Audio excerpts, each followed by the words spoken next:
Okay, and we are live. Just waiting for the guys to jump on board. There's Sam. Hey, Sam. Hey, All right. Hello, and welcome to episode 36 of Fright Lounge, the show in which the best horrorologists in town will discuss horror in depth and get a conversation going for seasoned horror viewers, as well as helping introduce newbies to the horror genre. I'm your host, Rigor, and I'm from the podcasts Then Is Now, The East Meets the West, and the Cult Movie Lounge, as well as a writer for Soap Hub and Soap Central. And we have got another full house tonight. Joining me, as always, are my co-hosts Bill Van Ryn from Groovy Doom and Drive-In Asylum, and the Prince Regent of EDM, Dantes Alexander. Thanks for being here, guys.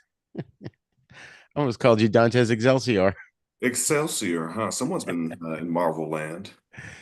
So our newest co-host Owen couldn't be here. He's got some issues going on, but joining us once again from the Drive-In Asylum is Sam Panico. Sam, welcome. I'm thrilled you could be here. Yeah, thanks for having me. Nice Awesome. to meet you, Dantes. Nice to meet you. Oh, I forgot you guys hadn't met before. Yeah, Yeah. this is our first time meeting. Yeah. Okay, so before we get into tonight's films, I have how do I describe this? I just want to share some pictures of my latest acquisition. It's my newest pride and joy. And then Uh-oh. I've got some props here I'm going to show you, but let me see if I can I can't see because the stupid camera's in my face. Is it? Um Yeah, Rigor. where did I put oh yeah, there. And I'll go and start with that one, and then I will do the share. I just realized the cameras are completely reordered in the actual broadcast, and I was like pointing at Dantes and Sam. Oh, that's funny. It's gonna look ridiculous. Wait a minute. What's going? Oh, here we go. Okay, so I was looking at the wrong tab. So I'm going to share this and hit share. Let me know when you can see it. Something's coming. Yeah, something. We don't see it. There we go. Ooh. That is not what I expected to pop up on screen. I It's not. I thought he was going to have a DeLorean. just got it. Yeah, I know. I have a whole story about the Back to the Future movies I'm not going to get into, but yeah, so this is my new pride and joy. Just got her yesterday. What year is that? 88. 88. I'm gonna get a new bumper. You can get all kinds of mods to turn it into Kit from Knight Rider, and you can get That's a your bumper that has the spot, so you can put the light in, so the red light goes back and forth. That's his plan. It makes sense now. I was like, okay. Yeah, and I It's in think pretty that's good the last condition one. for an 88. Yeah, it really is. It really is. I lucked out. So what's cool is I didn't just get the car. The guy, I didn't realize it, but the guy that gave it to me is a dude who um how do I describe it? He's like whenever they film in like New England, Mm. he's one of the wranglers for the vehicles. So that's where he got this car from, because this car was on a recent TV show. I don't know if any of you have ever seen Nosferatu, and the one that's Yeah. spelled NOS. Yeah. I have not seen it, but he got all kinds of props. So hopefully you can see him. Oh, you know what? I'm going to change the view. Hold on. It's like movement in motion. Yeah. My mom had a 79 Firebird when I was growing up. It was pretty fabulous with an 8-track player in it too. I love A-Track. That's cool. So let me see if I talk, is this gonna okay, good. So I want to show you what he gave me. I'm trying to not get you guys lost. But this was from, of course, I can't see myself. Oh yeah, so this was a prop from the show. It's like a Samuel's funeral home. I guess people were dying to get into that place. So that's one prop from the show. And then he gave me, he didn't send me, he gave me, I don't know if I can even fit this on camera here. Wow. Oh, cool. It is, yeah, you can see it. It's got, That's cool. Right on. Yeah, I liked it. That's nice. And I don't remember who the other person is. I've never watched the show, so It's on Shudder. Ashley Cummings. Yeah, I'm gonna have to check it out now because apparently, excuse me, in the show, Zachary Quinto's character is in this car. in the show, Zachary Quinto's character's in this car and he gets all shot up, and they Mm. shoot the windshield out and they shoot the hood. And the guy was telling me that those were all fake. They had replaced them with fake ones so they would break or whatever. But he also gave me, hold on, I got to take these off for a second.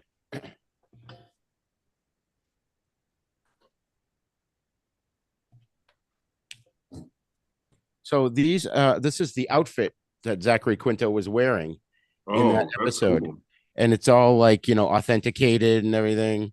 It's got all Cool. the stuff from when it was on set. And then there's like a whole bunch of other ones here. I'm not gonna pull them out right now, but it's all like the blood that was on people's clothes from the episode. So I thought that was pretty cool. There was some other stuff Yeah. too, but this guy, I'm gonna get him on Zen Is Now podcast. This guy is from a company called Film Crew, which is motion picture and television in Boston. So yeah, so it is like whenever they film in Boston, he's the one they call to get the cars and everything, the vehicles. I don't know if the reflection. There we The go. good connection to have. Yeah. Definitely is. That was awesome. So that was my Saturday. All right. On the wrong computer. Let's go into the wrong computer. Okay, and one other thing I want to bring up before we talk about our films is my show, The East Meets the West, where we talk about spaghetti westerns and Shaw Brothers kung fu films. Oh my We're God, going to be I can't recording believe the you both. 25th episode of that East Meets the West pretty soon, probably sometime in May. So we're doing Chinatown Kid from 1977 and the classic spaghetti western Once Upon a Time in the West from 1968, starring Charles Bronson and Henry Fonda in a role where he plays a scary villain, which I always loved. So I'm just throwing this out to you three. If you guys want to join me on that at all, let me know and we'll make it work. And it won't be live like this. So, all right. So tonight we are only doing two films because I've sort of had a packed April, and next week the family and I are headed to Washington D.C., which will be my first time going there, and so I'm psyched about that. And then at the end of the week, we're going to the April Ghouls Drive-In Monsterama, and we'll be staying in Monroeville. Of course, Monroeville is where the Monroeville Mall is, where our second feature took place tonight. Dawn of the Dead. So that's I'm psyched to see that too. But I know we talked about it last time. But Bill and Sam, can you give us an update on what's going on with the mall? No news yet. Walmart did buy it, so there's a theory that it's going to get torn down, or it's going to be massive changes. It looks like it's part of. They have Walmart's been doing these new concepts where they do like almost like a whole community built around the store, and it's like a multi-use mall. So no idea yet. That said, if when you go to the mall, there probably won't be much that you recognize unless you do the behind the scenes tour from the movie. But Yeah. there's like some of the elevators in the back are still there, a few other things, but the skating rink's gone. Most of I would say almost nearly every store that's in the movie is gone. But that's good. you're still in the place. I mean, it's still, a pretty cool place to go. Yeah. Yeah. So do they give tours? They do whenever they do the Days of the Dead convention there. I know they do. I'm not sure if they do. There is a museum within there, and you could probably check with them. But my ex-wife used to run a Claire's there years ago, so I would just sneak around the back of it, and you could see a lot of the stuff that was still there. There is on one of the ways to the restrooms. There's like a lot of old newspapers going back, like a gallery room. There's a lot of newspapers of the time when they did it. And there's another entrance that has a lot of photos of the production, which is pretty cool. There's one of Argento in there. And there's a few things, and there's a George Romero plaque with a sculpture of his head within the mall too. So there's enough stuff that it's definitely worthwhile seeing it. It's not the best of malls anymore, but yeah, it's still fun to get to go to. They've tried to make a go of it. It's just there's so much other stuff around it, and you'll definitely get in traffic. Like Monroeville is an incredibly busy area. When you see the documentaries about Making Dawn, there's one scene where they fly over the mall, and it's just the mall and like almost nothing around it. It does not look like that anymore. It's total like a gridlocked now. It's like a very sprawled out area that's really built up. So it's still interesting though. Like I said, I love just that it's close to us. Yeah, that's awesome. All right, so tonight, as I mentioned, we're discussing Dawn of the Dead, but before that, we're going to do the first film. It's Night of the Living Dead from 1968, the zombie movie that started it all. But we're not going to limit it. If you guys want to bring up any of the remakes or the sequels, it's fair game. But I just wanted to primarily focus on these two just to get us going. And I only wanted to have to watch two movies because I'm so busy. There's a lot to talk about there with those two films. Exactly. You can't do wrong. And there were zombies before Night of the Living Dead, but though their origins were in voodoo. And so let's start with Night of the Living Dead from 1968. We've got the synopsis is a ragtag group of Pennsylvanians barricade themselves into an old farmhouse to remain safe from a horde of flesh-eating ghouls that are ravaging the Northeast United States. So first impressions, when did you guys first see this? Dantes, I'm gonna pick on you first. Well, I was familiar with, the one with Tony Todd. Yeah. And even my first time seeing that was relatively recent because I was exploring like his, catalog of art. And I was like, ooh, Night of the Living Dead. I heard so much about this old movie. Let me see what it's about. And and I enjoyed the one with Tony Todd. So going into this one, I really sort of honestly didn't know what to expect, but it was sort of interesting actually. It's sort of refreshing. It was a really dark ass film. I wasn't expecting it to be like so dark, literal, like a literal darkness. Almost like a predecessor to like Blair Witch, even with like how shaky the film footage is. I found it to be refreshing because remember when I called you earlier, Roger, I was like, yeah, my partner was like, damn, is this a silent film? And I was like, no. I was like, they actually probably intended it to, to be like this. Let's finish watching it. Um, but it definitely helped create, the atmosphere. Um, so yeah, so that was like my immediate like first impression, and then also too like with the zombies, um, my introduction to zombies, I think, sort of begins with like what Roger said with like voodoo and everything, and even like books like fucking like Serpent in the Rainbow and all that shit. It's always ooh, which doctor this and and which doctor that. So I like the way that the zombies just sort of had um, like a mind of their own almost in this movie. So those are my first two initial impressions. I'll save my other two after everybody. Cool. Awesome. Sam, Yeah. when did If you you first see this? What was your first impression? if you grew up in Pittsburgh, you can't really escape it. Oh, that's Especially because Night of the Living Dead shot in Evans City, a lot of it in Evans City in their shooting area, and I'm from Elwood City, which is about 13 miles away. So there's a lot of stuff shot around where I grew up. Places I would drive by are in Night of the Living Dead. So it's very ingrained, and it played on channel 22. I think Bill can help me remember exactly when it played in the 80s. I saw it on there, and then Chili Billy actually showed it as a primetime special when he still had Chiller Theater. So I remember my dad telling me that it was the scariest movie he had ever seen. And when you're a little kid, you're like, oh, well, you depend on your parents to protect you. And like, well, this movie scared my dad. Like, how frightening is it? And just the Right. commercial of it alone frightened me. Also, when we talked about this on our show last night, when VHS first became at a sell-through price, because Night of the Living Dead is in the public domain. It was one of the first movies that you could buy for an affordable price. So we got it for, I think it was like $10, and then I could watch it anytime I wanted. And it was probably one of the three movies we owned. So I probably watched it a couple hundred times. And then I just got really obsessed with it. And then by the time I was able to rent Dawn as well, like all the Romero films really became a big thing to me. But I really love Night because again, like I work in advertising in Pittsburgh, and there's still studios that have latent image microphones and have like stuff that was used in the production that they're still using. Do you know what I mean? There's still lighting yeah. rigs that have the logo of the companies that did this, and there's people that remember working on it, and it's like I said, it's such part of our fabric, and it is the birth of modern horror.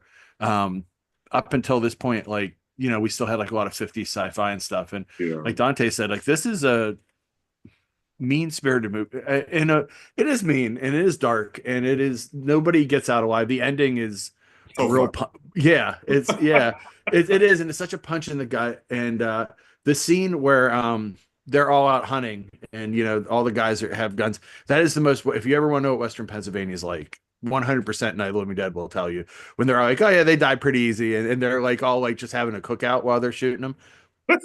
That is so true to life. Bill will tell you like that's like Butler, PA. Like that's Oh, 100% my Yeah. hometown. And Chili Billy's in it too. There's just so much Yep. cool Yinzerism, as we say. Yinzer is like the language of Pittsburgh. Like Roger has his accent, we have an accent too. It doesn't come out with Bill Nye too much. When you say down, you'll say, "Oh, you go down there and do that." Like you'll hear like some weird like thing come up every once in a while. It's very in this movie. That's cool. That's cool. Bill. The first place I saw it was my mom took me to a movie in the park, and it was this. Mm. And she would have never taken me there if she had known, because I don't think there was a scheduled announcement. And she and her friend who had a daughter who was around my age, they both took us to this park, and it was Night of the Living Dead. And I already knew what it was. Like I knew what that movie was because I had this book by Alan Frank, horror movies. Mhm. And it was this big bound volume that just had all these pictures in it of all kinds of horror films. It was absolutely essential to my monster kidism. And Night of the Living Dead was frequently talked about in there, so I was really excited to see it. And it was really upsetting. I mean, imagine seeing that when I think I was 9 years old, Yeah. 8 or 9 years. I was probably 7 or 8, because after that I saw Night first, and then they showed it on TV. It was like a primetime special. It wasn't Bill Cardell, it was somebody else. I can't remember the guy's name. It's driving me crazy. But every commercial break had a TV spot for Dawn in it. They were really pushing Dawn of the Dead. So they did this primetime screening of Night. So I saw it then too. That was like twice as a little kid that I saw it. And it's a really grim film. It's frightening because um it's showing actually the breakdown of something of society, when Right. something happened and we can't deal with it, and things are starting to just fall apart. Yeah. And that's always scary, no matter what it is. There was something fresh about this film too, dealing with like the collapse of society. Not saying that we are in a collapse here in America, but uh, it's something refreshing about, all of the capitalism and commercialism that is captured in like both of these films. And it's so funny that this movie is, more than a quarter century old, and it still is fresh. That's crazy. It is. It really is. Like I feel like the zombies are almost like a literal representation of how we are as sheeple, you know. Like we're being led off the you know what I mean, the platform, and even as we're, grappling with a fucking zombie apocalypse, we still have to battle with fucking racism and sexism. Evil bikers. Evil, right? You know what I'm Oh, saying? that's in Like, the next one. But Yeah. like fuck all of the zombies, right? After we survive through all of that, we still have to deal with that bullshit. And I just found that to be like the silver lining. Sorry, I didn't hope I didn't fuck this up for anybody. But I just found that to be like the silver lining for me, because I'm like, damn. I'm like, after all that work, man, good old Ben. yeah, I don't remember when I first saw this. I think same as Bill. I had read about I read about it before I saw it. But I think I eventually saw it when it was on TV. And then of course I rented it. Now I own it in several formats. So this is I just have to get it on DVD. I need to get. yeah. I mean, the black and white just helps. It just makes it that much scarier, It's easier to settle into too. Yeah. Like it really is. Like the suspense level in this film, like even like the music, like everything was just so very well thought out and well structured. Being the music guy, I'm always paying attention to Right. music and where everything is placed. And like when when in the beginning when he was teasing her, ooh, Coming to get you, they're Barbara. coming to get you, and all of that.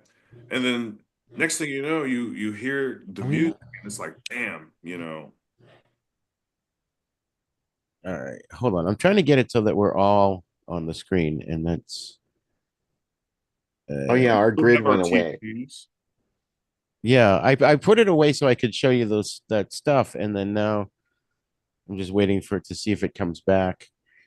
I don't know. It's like there's speaker, there we go, gallery. Okay. So, all right. So I'm going to show some of the ads. We'll talk about those. But before I do that, there's an article here, or not an article. Let me just show it to you. It was a letter to a newspaper. I believe it was the Boston Globe. I'm not 100%. Yeah, it was Boston Globe. This person writes, people talk about pornographic films coming from overseas, but they don't mention low budget, low taste horror films. Last night, my husband and I saw the Night of the Living Dead because we were interested in the film that was also on the bill at the drive-in theater. Neither of us are against horror films such as those made by Hitchcock. I Oh, was so outraged by the kind of horror film we saw, which included one delightful little scene in which a little girl recently revived munched a piece of her dead father's body, that I'm now writing the first letter of protest I ever sent to a newspaper. I may be impossible to have It may be impossible to have such films stopped before they're made, but isn't there some way theater owners could be persuaded not to show such incredibly tasteless pictures? And oh my god, it's like, no, they make money. oh man, she wouldn't have made it today. No. That's one of the genius things about Night is how many barriers it broke down. And Yeah. it's That's difficult to put that into context today because of everything that has come since then. And there were other movies that were doing gore, like Herschel Gordon Lewis's movies were older than George Romero. But I think what made George's movie different was that it was just so there was a realism to it that was missing from the HGL films that look like cartoons. Like the blood was bright red and it was just so outrageous. But this, it felt like a newsreel. It felt like something you were Yeah. watching like on that's what I was TV, thinking. and there were TV broadcasts in the movie, like embedded in Right. it. Anything you see on TV has to be the truth. And it was America like suddenly starting to break down on TV. And it I was Uh, the think height of the people were, Vietnam War yeah, too. people are used to seeing that on the news every night. Yeah. mhm. So can you guys hear this fan that's on this heater? I No. don't think so. No. Okay, good. So I'm gonna go shut it off when I get a chance. But all right, I'm going to what am I doing? Where's my share button? Ah, there it is. I'm gonna share this, and we will go from there. He is himself. All right, wait, tell me when you guys can see it. Yeah. It's All right, hold on. Where gets Hollywood. This okay. I'm just trying to monitor the Facebook feed as well. It's Um, up. that's George Romero, obviously, very young there. He didn't show up in this movie, but we saw him as a cameo in the second one. Um, Pittsburgh is to Hollywood. I'm sorry, Pittsburgh is Hollywood to George Romero. And then, there's this movie, The Crazies, which we'll I have to love that talk about movie. I sometime. really do. Mm-hmm. The That Crazies. remake was Yeah, awful. that's a good one. That's another one they have in Evans City, where they Mm-hmm. have that circle of all the memorabilia, like a memorial for the movie. They've also got Crazies too memorialized in there. So that's cool. And then this Codename Trixie. Yeah, I was just gonna say Bill beat me to it. Codename Trixie. one, Phil, you and I both had these, so I just threw yours in with mine, so I don't know whose is whose. Oh, But I okay. like the fact that this is playing with Doctor Who and the Daleks, starring Peter Cushing. And it's so That's funny that woman wrote in because it is, I mean, and even in this article, I mean, in this advertisement, it is true. Like when you try and compare the two, like, and I enjoy Hitchcock and and all of that stuff, right? Like we all do. Like we, parents like it and shit. We like it, you know what I mean? Yeah. But like this takes it a step further. This is, going, beyond having the camera stop when the knife is getting ready to strike someone. Like Right. it is like this is what, this is horror. Like this is like for me, it is like the first movie, honestly, like we've covered a lot of shit. This is for me like the first movie that just like boom, like kicked the door open for like everything that is modern about horror that we take for granted. Like even like with the newsreel, comparison, that Bill said, instantly, like I said, I think about paranormal activity, all of these movies that want that same type of closeness that you get through, that first person perspective, shaky camera, news type, so it definitely has set a precedent for things that people are still trying to do. Definitely.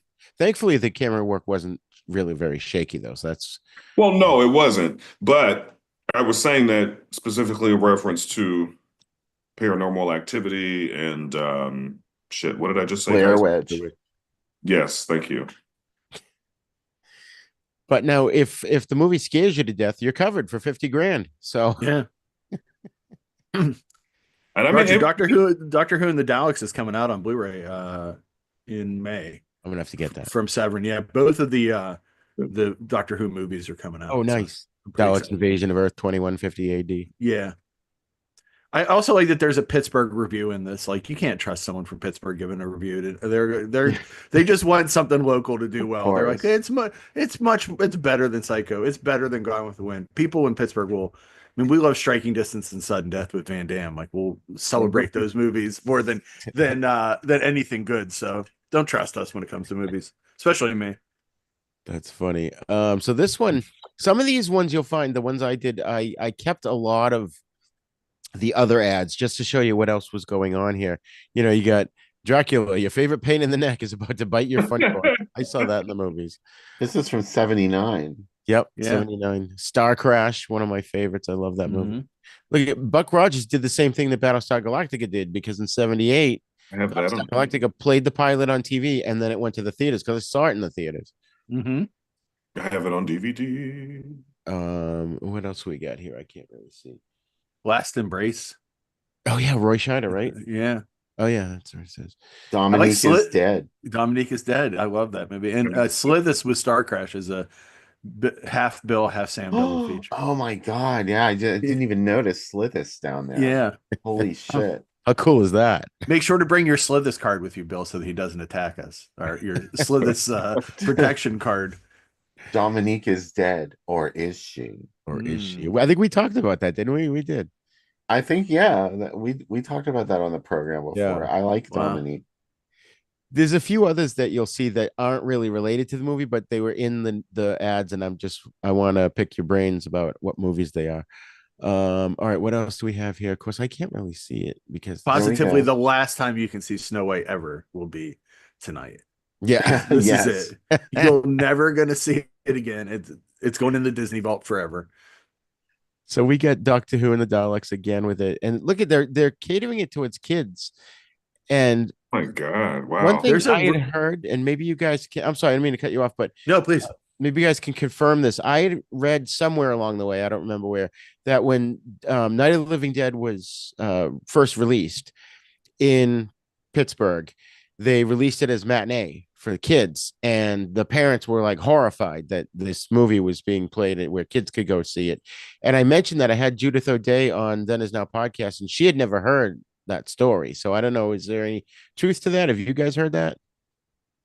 My first time hearing that. I haven't heard that before, but I think what it is something's been transposed about Roger Ebert's review of Night of the Living Dead, where he did talk about seeing it at a matinee with a whole bunch of kids. And he said he wondered, because the kids were all like rowdy at the beginning of the movie. He said by the end of the movie, the theater was silent and all these children were sitting there like just probably terrified. Yeah. And that ending, like the last character that we cared about is dead, even though he was alive. So yeah, I think that probably that might be where that's to do coming with from. it. I Yeah. don't know though. Maybe. Who That could knows? be it. That's probably it. That But sounds I about also feel like looking at this also confirms what I mean, because they're pumping it hard to the kids here. Like it's right there saying the last times today. yeah. Like, It's like God, Doctor Who and zombies. What? How could you go wrong? I mean, you really can't. I mean, that's like a night out, man. All right. And then the next one, I kind of pulled these together from the same page. Yeah. 'Cause it Oh has yeah. that $50,000 thing again. They keep coming back in a bloodthirsty lust for human flesh. This is from San Antonio, I think, these ads. The Okay, the Alamo and Express the News. Trail Drive-In. Yes, yep. That's Hmm. cool.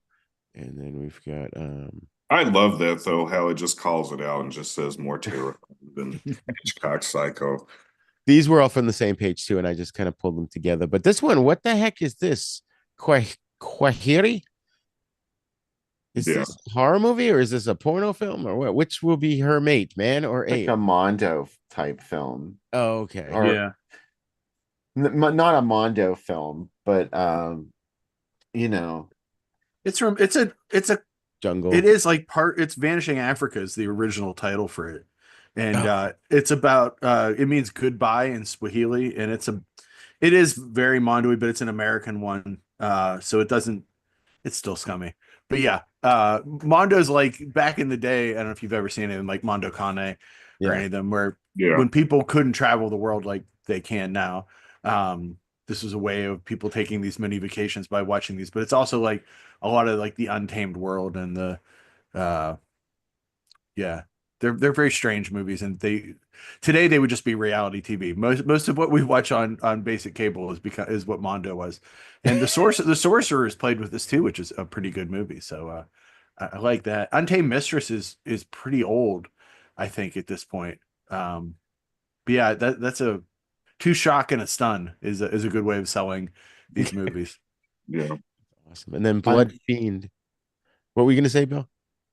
Untamed Mistress has an alternate title, and I can't remember what it was. I had to look this up for an ad on the page at one time. Blood Fiend, though, is also known as Theater of Death, Okay, yep, not to be confused with Theater of Blood. right. Oh, Untamed Mistress is a Ron Orman movie. That's where I know it from. It has like a Okay. lot of the movie The Black Panther in it, not the obviously the Marvel movie, the Sabu movie, and it's like all kind of like recut and re-edited it together. But yeah, it's a Ron Orman one. That's what I was thinking then.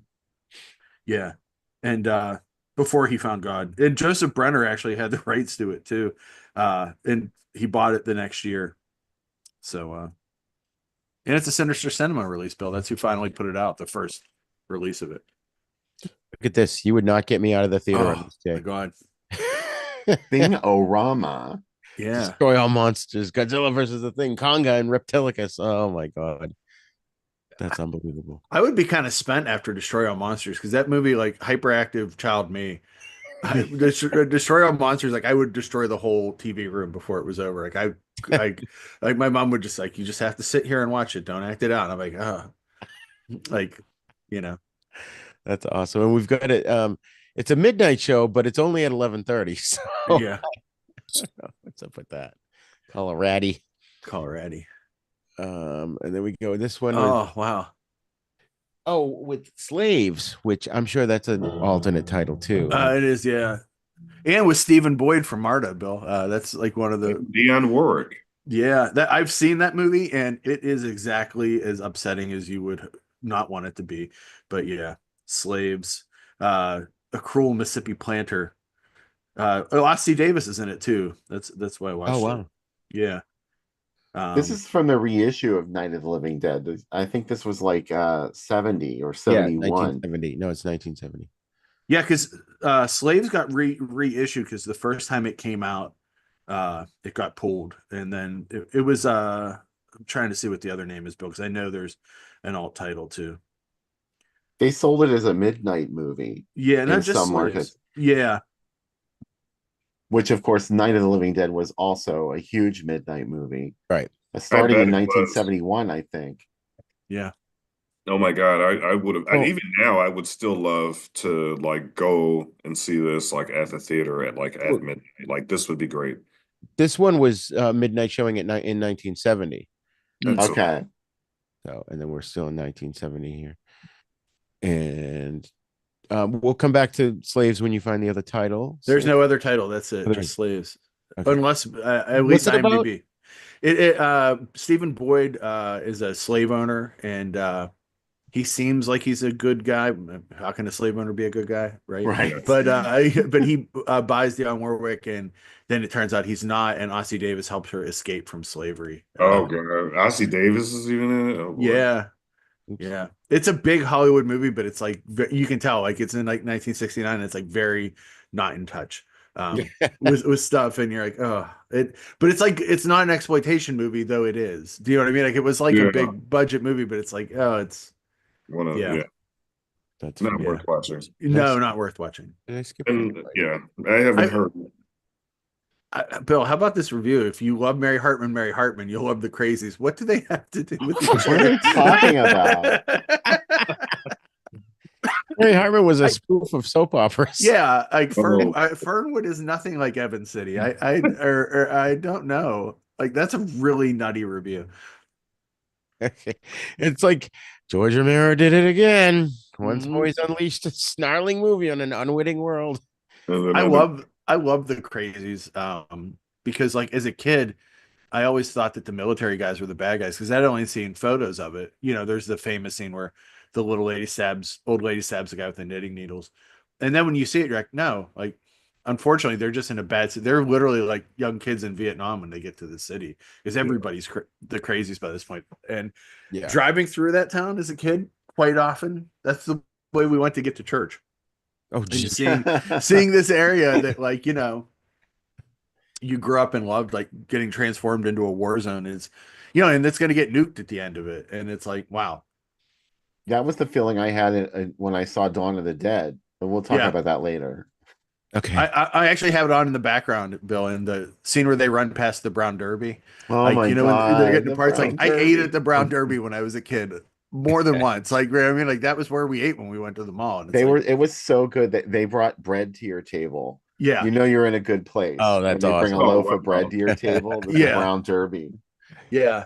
That's And cool. and when I see it, like I know we'll get more into it, but like Dawn should not be a movie that gives you like a warm blanket feeling. It should make you feel I upset. know. But to me, I'm like, oh, Minerva Mall in 1976 or It makes 77. me Like, feel good. Yeah. yeah, it's like, oh, that's where the knife store was. Like, and I just remember, like, they're running past where the photo booth is, and I'm like, I went to that photo booth Oh, as the a kid. photo booth. I still have photo strips from that photo booth. Oh, Yeah, that's awesome. yeah. That's So, so cool. It's kind of like getting a trip back to your childhood, except your childhood's filled with like undead Hare Krishnas. But you know, You can look. Yeah. Every time the Gandhi came up, that guy was like, I'm like, Gandhi, what's he doing here? yeah. Oh my But, gosh, Burnt wrong Offerings in a theater. Look at that. I saw that at the drive-in, actually. Burn Up. Wow. I always think of it as a TV movie, and I know it's not because it played TV so Yeah. much. What's This Killer is from- Elite? What?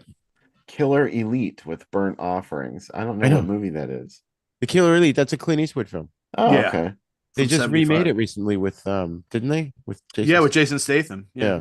There's Shivers. They came This from must within. have been a reissue of Dawn of the Dead because it's 1976. Hmm. Although Dawn of the Dead's not on here, but I know there's a couple. But yeah, Yeah. look at that.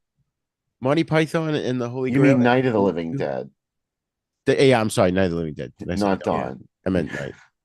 Like Dawn hadn't been born yet. I don't see Night anywhere in this ad. No, it's not in this. But it's still pretty cool. Yeah, the Group Tube. And yeah, what a double feature, huh? Yeah. I And like then it. the night Evelyn came out of the grave. I don't think we covered that one, Bill. No. Bill has a No. lot to say Not about since that I've movie. been on the show, at least. Yeah. Yeah, the first thing I have to say about it is no, she doesn't. Mhm. It's all a lie. Oh my god. Now here's what's the holiday weekend. This is August 30th, 1979. So what holiday is August 30th? Labor Day? Memorial Day. Labor Day, maybe, yeah. Maybe Yeah. Labor Day was further back then. Yeah, I guess. Yeah, that makes sense. Not to be confused with Dawn of the Dead. Right. In case you're coming, like, hey, why is this in black and white? I also like that they're trying to sell Abbott and Costello as the original Cheech and Chong. Like, Yeah. not really. They're masters of high comedy. No, Yeah, they weren't. sold it as a drug thing. The Yeah, druggist. yeah, That's hilarious. I think that one had been pulled. I yeah. don't It's think. the one where the girl, like, she almost has her skirt comes off, where she's like Yeah. fight. Yeah, There was one that was like verboten. It was removed from circulation for a long time. That must have yeah, been the druggist. Really interesting. yeah, I haven't heard of that one actually. And I'm a huge Abbott and Costello fan. yeah. All right, and then we got this was I just wanted to show this one, even though we were not really touching on it. But the third film is Day of the Dead, which Dantes, I recommend you watch this. The original one from 85. I think it's really interesting Yeah. that so much of what we accept about zombies comes from Return of the Living Dead, and not the Yeah. idea that zombies eat brains comes from Return of the Living Dead. Like, Right. that's Yeah. where it is. And like, I really like Return of the Living Dead. I know there's some folks that don't, but Oh, I love it. it's like a EC comic come to life. Like, it looks Yeah. like it has a great crew of people working on it. It's just really fun, and it moves really fast too. It's like That was great at the drive-in. What Yeah. was it? Last year they had the guy dressed as the tar zombie. the Tar Man. Yeah, Oh, the Tar Man. Yeah, he's so creepy. yeah. Oh, and this is when it was on video. And look Oh, at the yep. case. I want that. I have that case, but as a paper Oh, one, wow. not as a what do you call it? A That's a clamshell. DVD or a VHS? VHS of VHS. that. Yeah. Caldors. I don't know if you guys had Caldors when you were. No, we had Kmart, which I guess combined with Caldor eventually. But yeah, we had Fisher's Big Wheel, which is Fisher's Big Wheel. Yeah, which is like the cheapest. I think they had like 10 locations. There was only one of those. Look at that little TV. I know. That's the one I had. I That's have a beta from that. That's the night version that I had right there in that ad. That's Sorry, awesome. you were trying to say about beta. No, I was gonna say I have a beta from Fisher's. I have a House on the Edge of the Park beta that I somehow got from Fisher's Big Wheel. Why would they have this movie? I don't know. That's hilarious. But look at that, Day of the Triffids. I have that VHS. I think I have both of those VHSs, including It's a Wonderful Life. It's a Wonderful Life. Yeah. There's a cut of It's a Wonderful Life on Tubi, by the way, that cuts out all the supernatural stuff. So like whatever. Yeah, it's like 60 minutes long. And like right when like he goes back, he's like, "What if I was never born?" And then it stops, and there's like a cut, and there's like a little like intermission, and then it comes back, and it's the end of the movie. I'm like, who asked for this?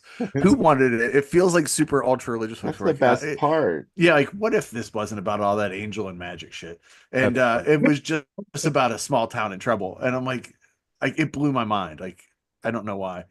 Bill, do you still have that VHS of Night of the Living Dead? Yeah, I have to dig it out somewhere. Wow. I remember when Peter Jackson was first making The Lord of the Rings, and one of the producers says to him, "Can this movie be made without hobbits?" And the first line of the first book is, "This movie's primarily about hobbits." Yeah. Or this book, I should say. It says this book is. And here's another one with Reefer Madness on this video cassette. Oh my gosh. And look at the tiny little TV. That's so cool. I see how it says that these are all two movies on the same tape. Yeah. If Little Shop of Horrors and It's a Wonderful Life's on the same tape, I love that. Like, yeah. I have that. Oh, do you have that? Oh, no, I have that. With both on the same tape? No, I wish. That would be dope. Yeah. But look at $158 for that TV. Like that back then, in what? That's actually pretty cool. 86. That's a lot. State of the art too for the time. Totally. You know, that was probably the equivalent of what, like $500, $600. I like that they came up with their own word for their prices. Belowest priced. It's not a word. As the copywriter, I'll tell you that's not a word. But you know, I'm going to use it all the time now. People work me. Lowest price.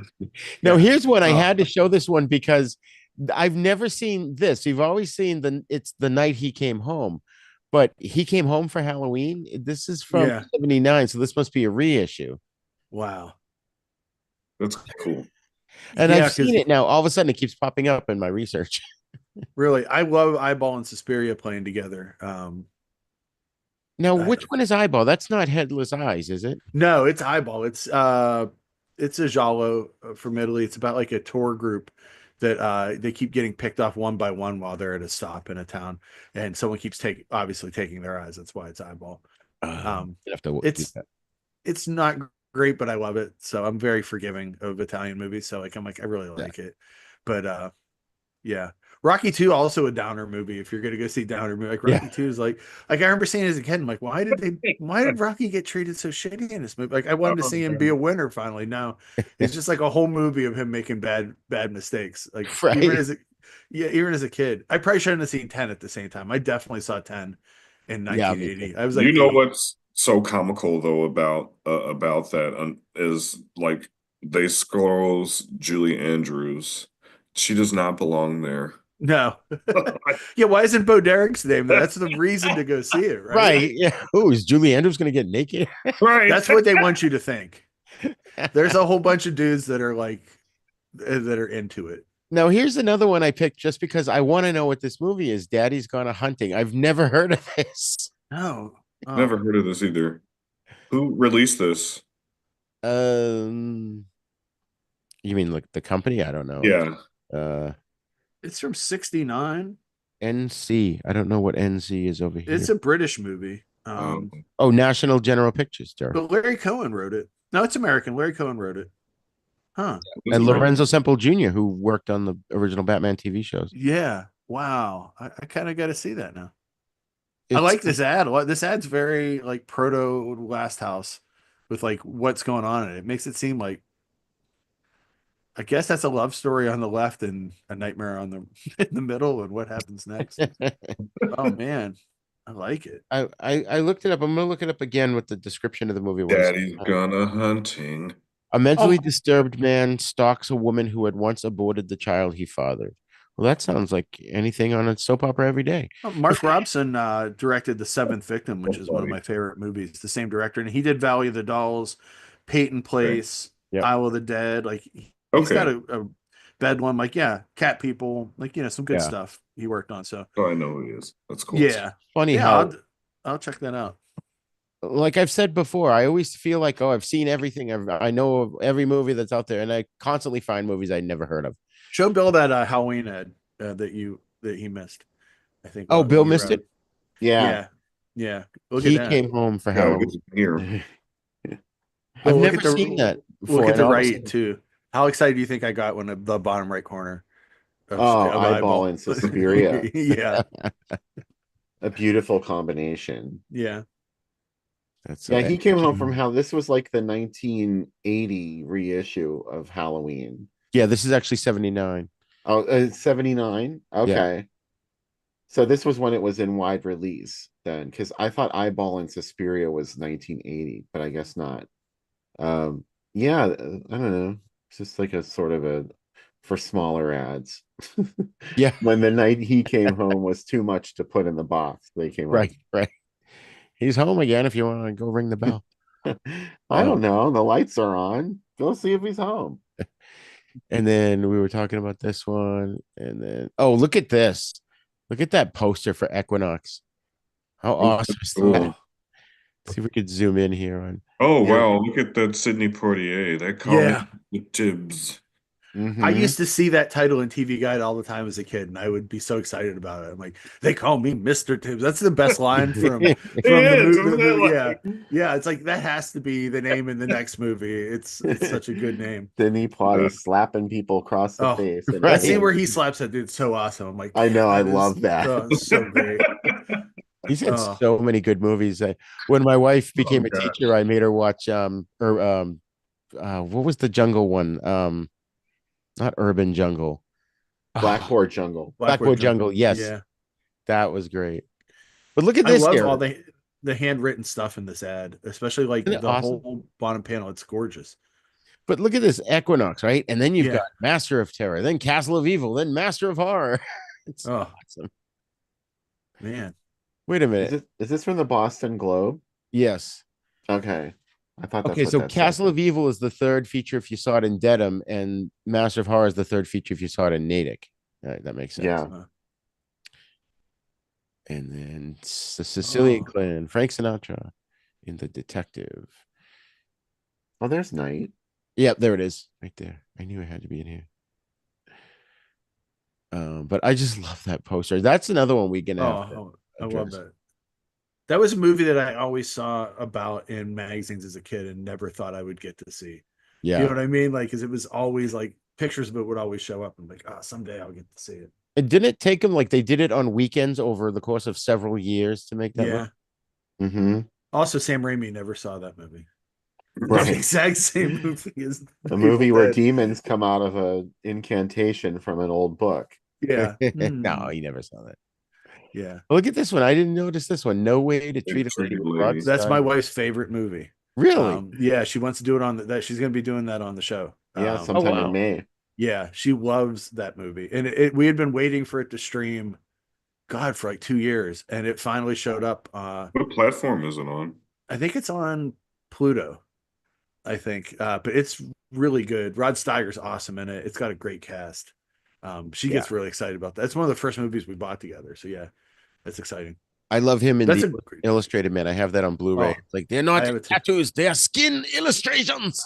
Yeah. I love Rod Steiger and everything. He's great. Like, just, I like to think that maybe there were some ladies that saw him as a sex symbol. Do you know what I mean? Like Joe Don Baker also in this period was a sex symbol. They're like, oh yeah. We have a fan on YouTube that wrote Doctor Who and the Daleks with Night of the Living Dead would be an amazing show. It absolutely would. I have to agree. Yeah. And this one. Hey, yeah. We just did this last night. That's a great ad there. That's the Manitou. Oh, it is the Manitou. Okay. With Star Wars. I love Star Wars gets 10-point font. The Manitou gets the whole ad. Can you believe that? I didn't even have this one for the ad gallery last night. What a slap in the face. Before like Star Wars was Star Wars though, right? Yeah.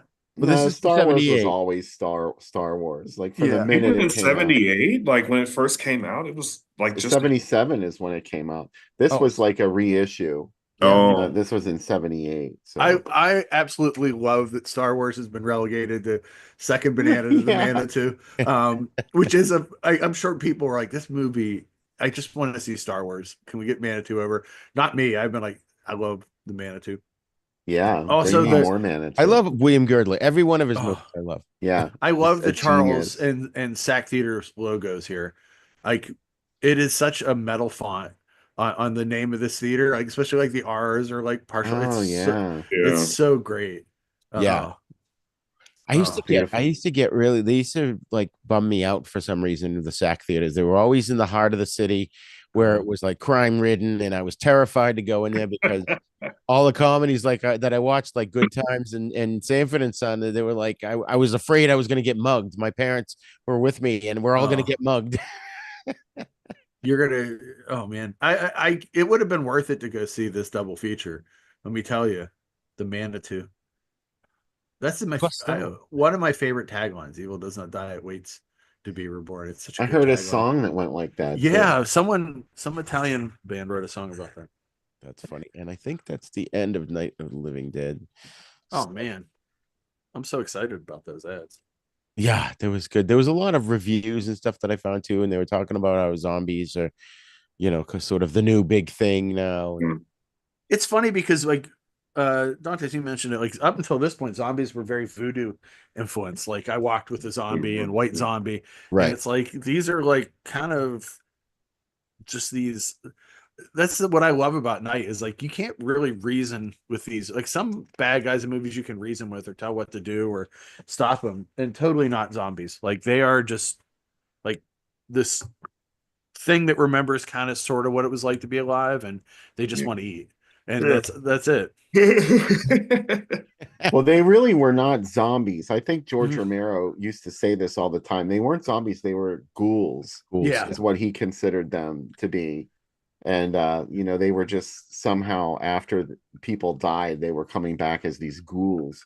Yeah. But then even in Dawn, they do say the word zombies once. One of the characters uses it. So that's a very Nightmare City defense of like they're the infected. They're not zombies. They're the infected. And like, oh yeah.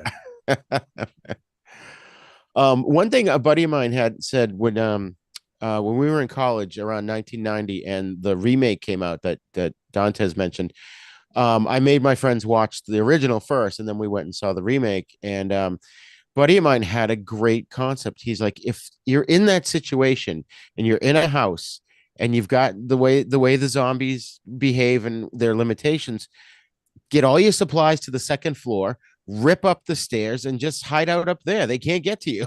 Mhm. It's like True. so true. And I was like, why did no one ever think of that? I used to say that very thing. They can't climb up onto the roof. Well, all they'd have to do is just the worst they could do is get into the hall and stare up at you. Right, right. So yeah, that's it I have for ads, but it definitely showed it played all the way through to 1979 in the theater, which was cool. All right, so final thoughts on Night of the Living Dead. Sam, go ahead. Uh, it's pretty close to being perfect. I saw this Riff Tracks version of it, and it made me really angry because like I do like Mystery Science Theater and Riff Tracks and stuff, but this movie does not need it. Um, I just and I'm very defensive, obviously, because I'm in Pittsburgh. We're used to being defensive of our city, but I love Night. Its DNA is in everything that came after it. Like every horror movie, it's the modern horror, and also that it predates like the new Hollywood's idea that in the 70s like your lead character rarely survives a film, which is something that never happened before. So for like young people that were raised on good guys always win, like even Invasion of the Body Snatchers is re-edited with the different ending where every that they figure it out. It's like nobody figures this out at the end of Night, like everybody. And the person, like you said, the person that we've put our stock behind, the hero, gets killed. But then if you really think about it, he's wrong. Like maybe the idea of being in the basement was, do you know what I mean? Like maybe like if they had all just listened together, maybe, every going out and getting in the truck and that stuff, bad idea. Like, I also love that the what the zombies eating is fried chicken with barbecue sauce on it. I know it's in black and white, but you go back and watch it knowing that you're like, oh, I'm really hungry for that. Like I could eat that at any time. So like, can I be a zombie in the movie? Because I would totally do that. I would love like all the chicken you can eat. Great, I'm here for it. But anyway, yeah, I love Night, and I love the remake too. I think Hmm. I saw the remake in the theater in Beaver Falls, PA, and Big Beaver actually, which is my favorite town name in Beaver Falls, and they literally mentioned Beaver Falls, and the entire theater cheered, and it made me so happy. Like it's such a Ginzer thing, but there's so like all the weird, goofy towns you hear in Night. Whenever they do that crawl of all the places where the shelters are and all that stuff, like those are all real Pittsburgh cities. So it's like it's like, oh look, my little town is finally in a film, and it didn't happen too often for us. So I think that part of it's cool. I uh I love Night. Dawn, I have a lot more to say about, but Dawn's super important to me. But yeah, Night's great. Awesome. Phil, final thoughts. It's hard to say anything about Night of the Living Dead that hasn't already been said, but it, it's just impossible to measure this movie's impact Mhm. on other filmmakers as well as the audience. And that said, there's a lot of sort of, I don't know how to say this, but like there's a lot of lore that has grown up around Night of the Living Dead that really seems maybe a little misplaced. Hmm. Like I think that ultimately what they were making, they didn't really intend for the movie to have all this deep meaning of like this class struggle, the Vietnam War, Yeah. the inversion of the family unit because like Karen is like eating her dad's arm and stabbing her mother to death. So like those are pretty strong statements, but maybe that wasn't supposed to be such a big deal when they made it, and it just sort of grew up around it, this reputation. And one of the things that always drives me crazy too is how people say that in Night of the Living Dead, there's no explanation for why the dead are coming back to life. because there is an explanation, and they talk about it like 2 or 3 times in there. They're like, there's some kind of strange radiation that Right. has made the dead come back to life. And the strange radiation, the theory is that it came from a fallen space Satellite. Jupiter probe. satellite. Yeah. Yeah, something came back to Earth and crashed there. And coincidentally, right in the place where it crashed, dead people started coming back to life. And people are like, oh, they never give an explanation. They never say that's the reason. Like, what more would the script had to have said? Like, I don't know. You don't write about a space probe crashing unless there's some sort of import to that. So I don't know. It's not a bad thing. I just, in fact, if people hadn't talked about this movie, if they hadn't made it so personal, maybe it would have faded from memory. So I'm glad that people, never let go of Night of the Living Dead. It should live forever. I wanted to mention too, Bill, before we moved on to, if the other thing I think about the imagery of Night is the picture of Kyra. Like, it's such a early goth, like punk image. Like, people had stickers of that all the time in Pittsburgh. Do you know what I mean? Of just Yeah. her face, and like that's what, when I was really young and going to school in downtown, like I would see that image all the time. And it's just such a striking image of Night to me. That's what I think of when I think of it. There was a band called Half-Life that used Mhm. that, her face as their logo. Whose Yeah. face?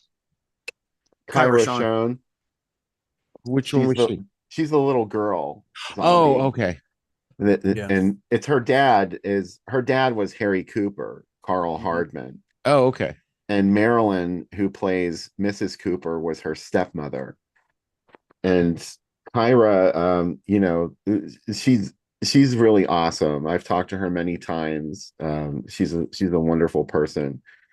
She said that she was standing in line to go see a movie, and someone in front of her had a Half-Life jacket on, and it was her face staring back at her from the back of this leather jacket.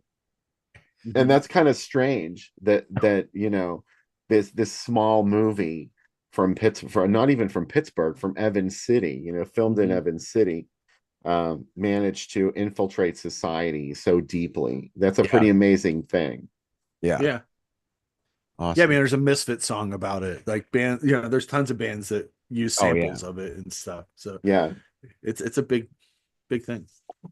Nice. And Dantes, final thoughts. Final thoughts are I don't really have anything bad to say about this movie, honestly. I think it's a really good watch. I think it's a perfect I really think it's good for people to watch who are obsessed with awful shit like Resident Evil. Sorry, oops, all those horrible, unreal horror movie lovers out there. I'm calling you out. I'm challenging you to go watch something that's actually scary, even by today's standards. Um, but on a sophisticated note, I suppose, I think the movie, outside of all of, the really meaty stuff, the takeaway for me is basically like, what Sam was saying, like the movie is about a fucking collapse of society and basically how hard it is to trust each other under those circumstances. But then you have, racism, classism, sexism, all of those things that are kind of, wrapped into that. And so it makes it a little more interesting in hindsight. I didn't go into the movie actually trying to look for that shit. I hate always like coming across as like, oh, this is so sophisticated. But They're monsters eating people. I mean, what else do you need? but I enjoyed it. I definitely would give this and I always do this. I give my numbers when I'm on the show, and I would definitely give this a solid 9.75. Like, this is a good watch.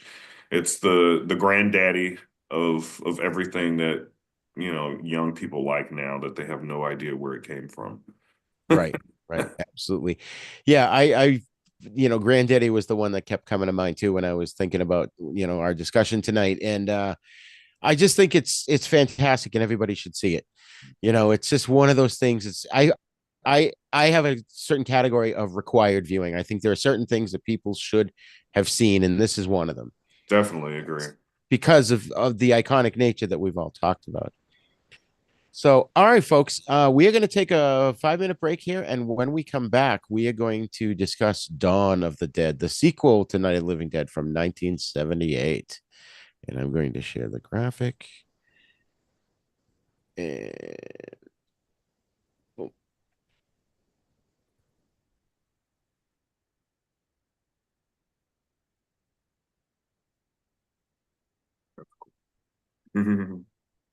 I like that. That's dope.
There we go. All right. And we're back. Hi. Hi. Okay. There's Dantes right there. Excellent. Your mic is muted. Okay, There we go. I'm back. Sorry, guys. Okay. And of course, why didn't I do this? Basically, all right. So next up is Dawn of the Dead from 1978. And it's, of course, I forgot to, for some reason, forgot to write the synopsis down, but I can basically tell you it's the same thing. It's the beginning of the end of the world, the zombie apocalypse, and a handful of characters manage to escape from society and hole up in a mall. And the whole movie pretty much takes place in the mall where they're trying to, not only deal with the breakdown of society, but also trying to just come to grips with the change in reality altogether. So, first impressions, Sam, why don't you go first? Oh man, Dawn's definitely at least when I was in high school, my favorite movie of all time. I probably watched a little bit of it every day. I had a VCR in my room, and as I was getting ready for school, I would watch it. I bootlegged it from my hometown video store. I dubbed it. They're out of business, so Statute of limitations. well, yeah, statute of limitations is up. But I watched it a lot. Dawn is perfect. Like I've studied it so many times. The effects are so great in it, and man, I realize that it's a little long now that I'm a little older. Like it's a pretty long movie, but you know what? I'm cool with it. I love it. I'm watching it right now in the background, and like I love seeing the pennies. I love like so many movies have completely taken this, the idea of like holding up in a mall or in a place and defending it against the living dead. Like it's such common. It built a genre out of itself, especially in Italy. Where my favorite movies come from. Like, Zombie 2 came out after this, and it's there's a whole trend of stuff that comes after it. The effects are incredible. This is early Savini too, and it's like there's some amazing stuff in here. A lot of cool tricks. I even love the biker scenes. I know it gets a little ridiculous and slapsticky, but I love that. I brought out my this is the one I'm watching tonight. I'm watching the Argento cut of it, the zombie one, which is like, hey, that like I'm gonna have to watch that tonight. yeah, it's like, hey, what if we just cut a lot out and it was a little more we took out the humor, the music's gone and goblins in it instead of the music. Yeah, it's pretty awesome. So I don't know. It's very hard for me to be objective about this movie. This is kind of like if you're like, oh, I used to date somebody that's now a star in Hollywood. I would, you know what I mean? I'd be like, oh, she was the best girlfriend. That's kind of how I feel about that one. Like I have nothing bad to say about it. I love just the goofy stuff of it, of like the fact that like this is from a time where you didn't have to change the names of the stores that were in it. Like JC Penney's in no way would want to be associated with the gore and stuff of this movie. And there we are with JC Penney's being like a major point of this movie. And like I got stuck in this Penney's a lot as a kid buying my back to school clothes. And like these scenes of them in there, we would let go and watch people ice skate. And I'm watching the scene where Galen Ross is ice skating in there now. It's like this is like my childhood, but filtered through blood and gore. No notes, 200 out of 5 stars. Love this movie. Awesome. Bill, do you have the same experience as Sam? Ditto. Absolutely ditto. This was sort of, it was one of those legendary movies before I ever saw it, because I was at an age, Dawn is a 78 film, but only if you lived in Italy. That's the only place it came out in 1978. It wasn't released in the States until 79. So I was 9 years old, and that's not old enough to go see Dawn of the Dead. But a lot of my classmates at school had siblings that were old enough to go see it. And they would come home and tell their brother or sister about it, and then they'd tell us at school. And we would talk about horror movies all the time at lunch. And Dawn of the Dead was sort of like the thing nobody could wait to see, because that was just the most violent, terrifying movie you could ever see. But not only for that reason, but because the idea of living in a mall or even a department store that's sort of like hit me at the right time because I was pretty young, 9 years old. It wasn't that long ago that I went into department stores and malls for the first time in my life, maybe like 4 or 5 years before that, or at least started to become aware of what it meant to go into a store and that they had like beds and couches set up, but you didn't live there. I remember Right. that being like a big deal for me. I'm like, do people live here? Why are there couches set up over there like at the JC Penney? So that was It's for always soft swinging. Didn't you see yes, didn't you see Chopping Mall? Like that's what you shopping do. mall soft Yeah. swinging. Yeah. Well, you know, yeah. So that was sort of like a fantasy to be able to like, wow, could you imagine just going and living in the mall and like you would have everything that you needed there. And Mm. that's such a powerful thing to see represented in film. Just one of the many things that it has going for it. Nice. Dantes, was this the first time for you, or had you This seen this was my first time seeing this, but anytime I think about, being held up in any circumstance like that, the first thing I think of is like claustrophobia. Like there's nothing fun or exciting about being stuck in a fucking mall or a department store overnight. That is like the scariest shit in the world to me. Like Yeah. it really is. There's something creepy about being in a department store or even being in a mall when there's no one there because everything was built to house activity 24/7. And so when there isn't that, it just becomes like, this barren, empty, hollow shell of, dead essentially, you Mhm. know, like literally just dead.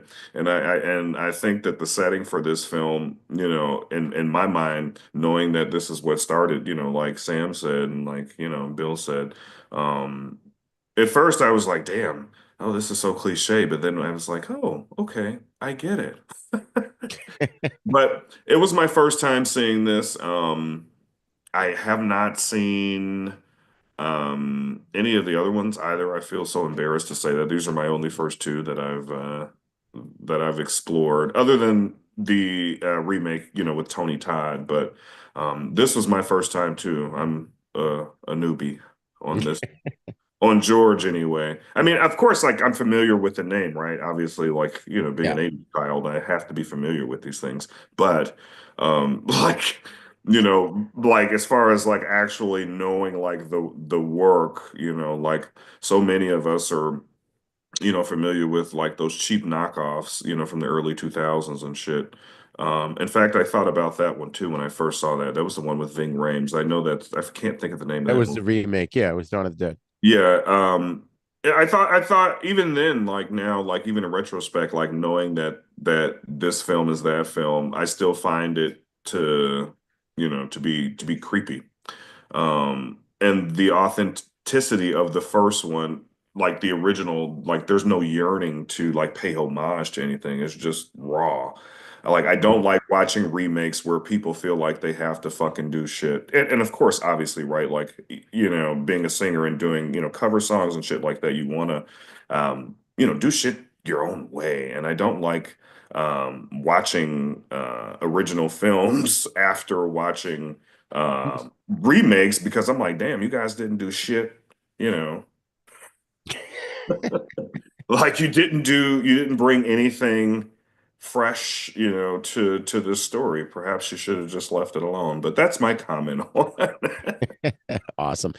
Yeah, my experience was similar to yours, Bill. I remember being on the playground and this kid in front of mine coming up to me and telling me his cousin saw Dawn of the Dead, and this guy gets his head blown off, and you see it explode, and it was like this head's larger than life. Like the reputation preceded itself. So I don't know how much longer after that, probably a year or so. Another friend of mine and I rented it, and his name was Peter, and of course I'm Roger. And so when watching the film, first of all, we were terrified. And because I think we were like 10 years old when that came out, God, 10, yeah. 11. What I mean, when it came out on VHS.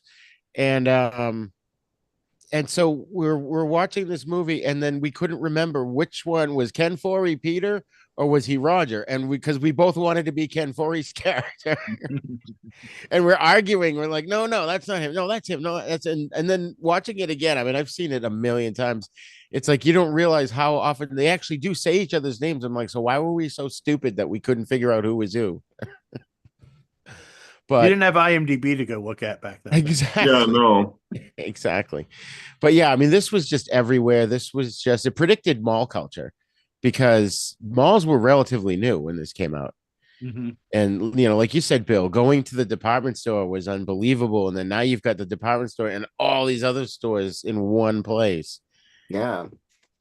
It was a big deal. And so I think this, once again, Romero, he broke ground in 69 or 68. And then 10 years later, he did it again with Dawn of the Dead. And, another groundbreaking film that has not gone away from, I mean, look what it's influenced, Walking Dead and so many things. It kind of sets up the rules. And yes, Ken Foree does call them zombies in this. At one point, he says, Once. huh? One time. One He time, says yeah. there's going to be 1,000 zombies in here. Like after the Yes. bikers break in, he's like, just let them break in. Yeah. Because they're going to be overwhelmed with zombies and then we can attack them. Yeah. Oh my God. So there's just so much to this movie. There was so many, I have so many notes actually on this one. But let me jump to the whatchamacallits, the graphics, the newspaper ads. So yeah, I think all right, here we go. We're just gonna do that, and I'm gonna do the share thing because sharing is caring. Okay, go ahead. No, I didn't say anything. Oh, this is something I sent you for the other one. Oh, that's cool. The world Oh, was it? premiere Oh, of okay. Night of the Living Like Dead. handwritten. You sent them to me like 5 minutes before, so I I like just know, grab them it's and throw them in the folder. Sorry. I was like, oh shit, I never sent those pictures. All right, Oh, cool. Well, this is good because I actually wanted to mention something about Night of the Living Dead. The 1990 remake that you brought up, Dantes. What I really like about that, and we talked about this off mic, was the fact that what they did with Barbara's character is they made her a strong character in it, and I just love that. I thought that was cool because the original whiny one, all I could think of was there was a comedy show called Mad Movies with the LA Connection, and they would sort of redub the voices in a film, and they cut the film down to like a half an hour or something, and they did this one, and she's on the couch going, "It's my party, and I'll cry if I want to." The zombies are going, "Surprise, surprise!" yeah. The original Barbara takes way too long to find her voice. Like at the very last scene, she jumps up and she starts fighting back, and then they That's get right. her. Yeah. All right. It's too late to have your voice now. Yes. And then here we go, Dawn of the Dead. This image. So This was iconic. So cool. This was amazing to me as a kid. This looked like it was going to be the scariest thing you ever saw. Mm-hmm. This is a reason for me to get another Laserdisc player because I have it on Laserdisc in my collection. Do you really? And yes. Ooh, Laser Baby. Yeah. I like it. Yeah, I have a bunch I of love Laserdisc. I remember growing up with those, and I thought the sound and the video were just so great. I really miss Oh, Laserdisc. yeah. I remember telling people, well, it's 60% better quality than VHS, Anything was better than VHS. VHS, yeah. I love VHS, though. I've been watching a lot on VHS Oh, lately. sure. In fact, I had this on VHS, and I lent it to this girl, and then she dumped me, and I never saw it again. Oh. Like an awesome addition on It's a sad story, Roger. It is, actually. All right, and don't let me forget to mention which version I watched on YouTube. But this one I did not get a chance to look and see. So this was another title that it was it re-released here, Bill? No, this is from London. Oh, okay. This is the title of the film in Europe. Right. Okay. Why didn't they just keep Dawn of the Dead? It goes with Night of the Living Dead. I don't know. I love that line though. When there's no Europe wasn't ready for that. Okay. Yeah, that's true. Oh, and there's another one yet with the policy. I love that. Yeah. Oh my God. Oh, though this one I thought was interesting just to sort of see what was playing here in New York. You got look at all these movies, they get some pornos there and then Yeah. Teenage Cousins and The Analyst. But then you got Love at First Bite, and Norma Ray. It's like sandwiched around the porno films. Oh my God. And then down here, I think is Night of the Living Dead on here. I can't see that. Well, we're looking for Dawn. I see Yeah. Dawn. I mean I Dawn see in that, the yeah. It's Harbor. with Oh Meat yeah, there it Cleaver is. Massacre all the way on the bottom there. Oh Yes. wow. A movie without meat cleavers and no reason for Christopher Lee to be in it. And what's the original title? That's the original title. That is the Is it original really? title. Yeah, and like Christopher Lee he did a scene for another movie that was not even connected to it, and they just used his intro. And he was like, I should probably sue them. They're like, Oh my god. yeah, he's all over the trailer. You're like, oh, this is definitely a movie. He's like, no, it's not. That's hilarious. Oh my god. I saw Love at First Bite in the theater. That's an HBO one for me. I definitely saw it on HBO. Me too. Really? Oh, and this was cool. The midnight. I can't read that because my camera's in the way. Can someone read that? The midnight movies are a protest against the suburban cinemas that just run larger versions of what people can see on television for free, says filmmaker George Romero. Yeah. You know what he's saying, Bill? Do you know where monsters belong? Not in your living room. In the It's deep. in the deep. It's the whole old drive-in ad. Like In that's your what George Romero's like. nightmares. Yeah, in your nightmares. Yeah. Yeah. Defeat the monster of pay TV. I love that ad. Oh, I get the noise that monster makes when he's eating the coins is Yeah. like the most ASMR to me. It's just so I'm just like, oh, what a beautiful sound. I wish I could just hear it. It's like all the someone time. chewing on marbles. It's so good though. Oh, For I those love who it. don't know what we're talking about, it's an old promo they used to play at drive-in theaters. And it may even have been in indoor theaters too, but it was basically this cautionary tale. We have to stop pay TV, and Yeah. pay TV is depicted as these monsters that come in and they're like, don't let pay TV kill your television set. The I mean, to monster be in your living room. fair, yeah, the drive-ins died and pay TV continued, so they weren't wrong. Yeah, Yeah, They the tried. monster won. yeah. There was something else. Oh, I didn't bother clipping this article. I mean, I have it, but I didn't cut it. But basically, there was another article that talked about how Romero said, "Oh, these movies were meant to be goofed on," and I think they totally took what he said out of context. It actually made me angry. All right, and here It's like he said about Fulci's movies. He goes, "Oh, those were a good laugh." Like, yeah, cool, thanks.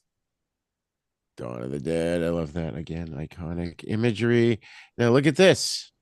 You can either go see Spider-Man or you can see Dawn of the Dead. Whoa. Spider-Man. He's live with Disco today. Oh, okay. Playland Radio Disco. I gotta tell you guys, I went to the Marvel live thing a couple years ago with motorcycles, and we got super high before it. It was probably the best day of my entire life. Like Black Panther was riding a quad, like like they were all like flying around the stage, and we got in for like $5. Where was this? It was in Civic Arena. There was like a tour, like a Marvel stunt tour, and like they had tickets on like buy one get one free for $5, and we all went and all smoked in the parking lot like degenerates.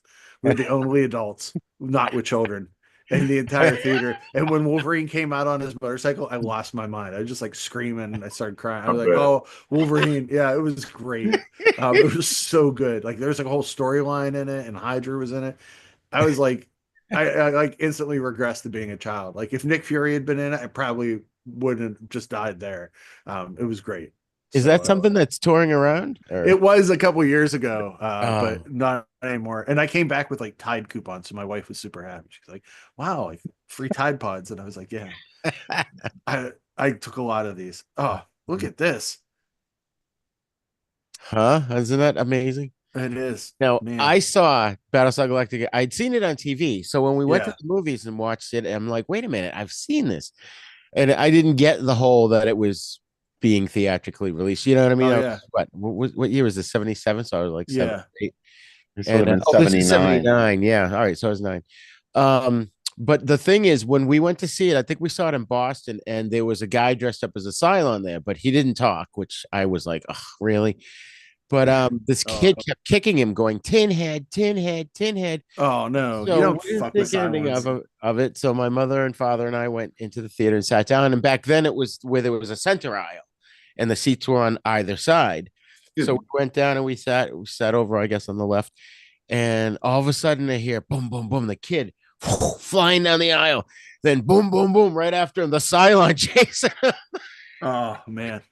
We're like, oh, never found out what happened to the kid. Were you excited about Galactica 80? Because I was, and then like now that I'm like an adult, I'm like, why was I excited about Galactica 80? Yeah.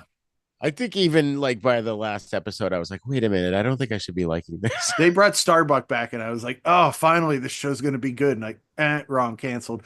We watch a lot of these like shows that got canceled in one season, and every Yeah. single one, my wife said, did you watch this show? Yeah, I watched it. It was like anything science fiction that lasted like 9 episodes and the rest aired in Europe. I was Oh my there. God, Misfits of Science, Misfits man. of Science is a great One, example. Um, Yeah. Man, Street Hawk, so many. Street Hawk, I love Street Hawk. Automan, yeah, all these shows. It was just Lucan. like, yep, yeah, definitely, Bill. Like King all Ray. these shows, I was like into them. Werewolf on Fox. Yeah, Yes. that did last a couple seasons. That lasted a couple seasons. Yeah. But John I J. was York's like- been on General Hospital since 1993. Oh, really? Oh, wow. Man We from watched Atlantis. Man from Atlantis. I used to swim like him as a kid. Like I thought that's how you swam. I'd jump in and be like, Yeah. That's how Like I him. still swim like that. yeah. And I was like, this because that when Dallas was big, I'm like, yeah, but he's the man from Atlantis. He's not Bobby Ewing. He's always gonna be the man from Atlantis to me. I realized that like any of these shows that were like shuffled off to a Saturday night to die or a Friday night, like I was watching all of them. And like Otherworld. yeah, Otherworld was one of the ones that was on it. And I remember my dad and I talking about that show all the time. He's like, why did that show not make it? I'm like, because today these shows might have, because there's like Netflix and stuff to watch things on and there's more opportunity. But then like, it's so funny because someone was like, oh, it was only in 36th place in the ratings. And like, yeah, today people would love to have ratings like that. Like, because everything's so spread out. But Battlestar Galactica was like such a big deal when it first came on, like with the movie and everything. And then like in like a year it was gone. Yeah. It's so weird. It burned out so quickly. Yeah, and then kids died playing with the toys and Right. yeah, That stupid kid yeah. shot what was the Cylon Raider, shoots the thing into his, he chokes. Ruined it for everybody. And yeah, I mean I should feel bad he died, but yeah. I had all the figures. I was super. Oh, he died? I didn't know that. I know there was a couple that died. I've heard that feels like a pop rock story, doesn't it? Like yeah, I don't have confirmation. Pop Rocks. Yeah. It feels like Mikey died playing with these. So what is I love Mother's Day with this. What's that? What is this that was playing? The Challenge. The Challenge. It's an Americanized kung fu movie. Yeah. I can't remember who's in it. I'm gonna do a little. Oh my God. I showed my wife and my grandson the trailer for Jim Carter because I kept saying Jim Carter for some reason. Yeah. And I kept walking around the house going, the skill of gymnastics, the skill of karate. And so I finally showed them the trailer. They're like, what the hell are you talking about? And both of them surprisingly were like, I want to see that. Oh, it's totally worth seeing. It's got Scott Glenn and Mifune in it. Yes, and it was directed, the Challenge, and it was directed by John Frankenheimer from a John Sayles script. So it's the Challenge. Wow. The Challenge John Sayles wrote it. Yeah, the Challenge has Embassy Pictures put it out, and yeah, it's got a little bit of a heat to it. A lot of very almost all Japanese cast. Yeah, Naomi's got heat. Naomi's got heat. Dantes, what we're talking about, it's a movie called Jim Carter that came out. But Jim Carter is amazing. Yeah. Thomas was Olympic level athlete, Olympic winning, right? Gold medalist or something. Yeah. And I don't know about this one. There's also a town full of cannibals in it. Like that town in it is like filled with lunatics. Robert Klaus, who did Enter the Dragon, directed it. Yeah. And it's yeah, and like Richard Norton's in it. Like it's got R.I.P. just died. Conan Lee's in it. It's real good. We're getting off on a tangent here, but I know, but if you bring up Jim Carter, you have to expect this. Yeah. Oh, D's Not Words is Megaforce. Megaforce. That's another Yeah. one. Oh, fuck. Don't get me started on Megaforce. Oh my God. I was like, as a kid, I was like, there's no way this movie could fail. There's no way. Yeah. Wrong. It failed in a big way. Man, look at the Montwood has like 3 movies that are like in my top movies ever down there. I And didn't Swamp see that. Thing. I Yeah, didn't. Swamp Thing hiding Oh, out. wow.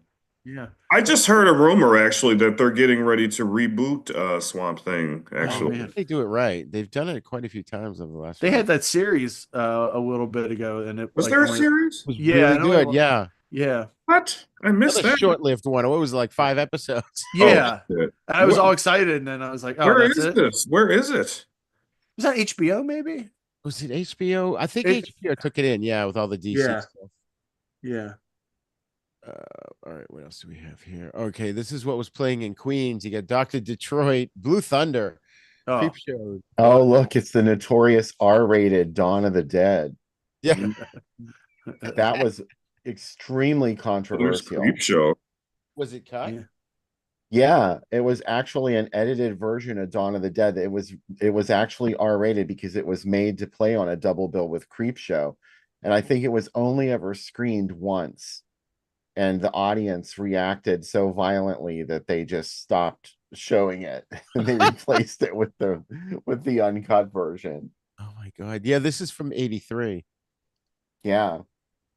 Wow. And then at the bottom, there's little PG Poltergeist. Yeah. Yeah. Creep Show was R. I forgot it was R. Yeah, it's R. Yeah. Yeah, it's R. Speaking of TV, like Blue Thunder had a TV show too. I saw Yeah. you showed Blue Thunder, and like it totally negates the movie where it's like the whole movie, it's like the police are bad, police surveillance is bad. And then the TV show, it's like, what if we got Bubba Smith and Dick Buckus to fly the helicopter? And what if the police were the good guys? And I, even as a kid, I was like, this doesn't feel right. I don't like it. I don't like this. They're trying to sell me on something. I don't like it. And yeah. And Dana Carvey was the co-pilot in the TV series, very young. Oh, Yeah, wow. yeah. That I was have to the look year at of the that. Yeah. helicopters because you had Airwolf on Airwolf, TV, the which same I loved. season. Airwolf. Yeah. And what was Firefox with Oh, Clint with Clint Eastwood. And there's a Laserdisc game of Firefox in the arcades. It was awesome. Yeah, Firefox was another one where I'm like, man, I can't wait till that comes out. Yeah, it was like, ooh. We were all about what's going to be the next jet back then. Yeah. Now we don't care. We're whatever. Those fabulous flesh-eating zombies and their flying machines. Yeah.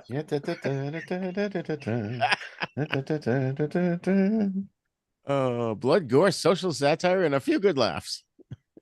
Oh, that's good. Tuesday. What a kind review.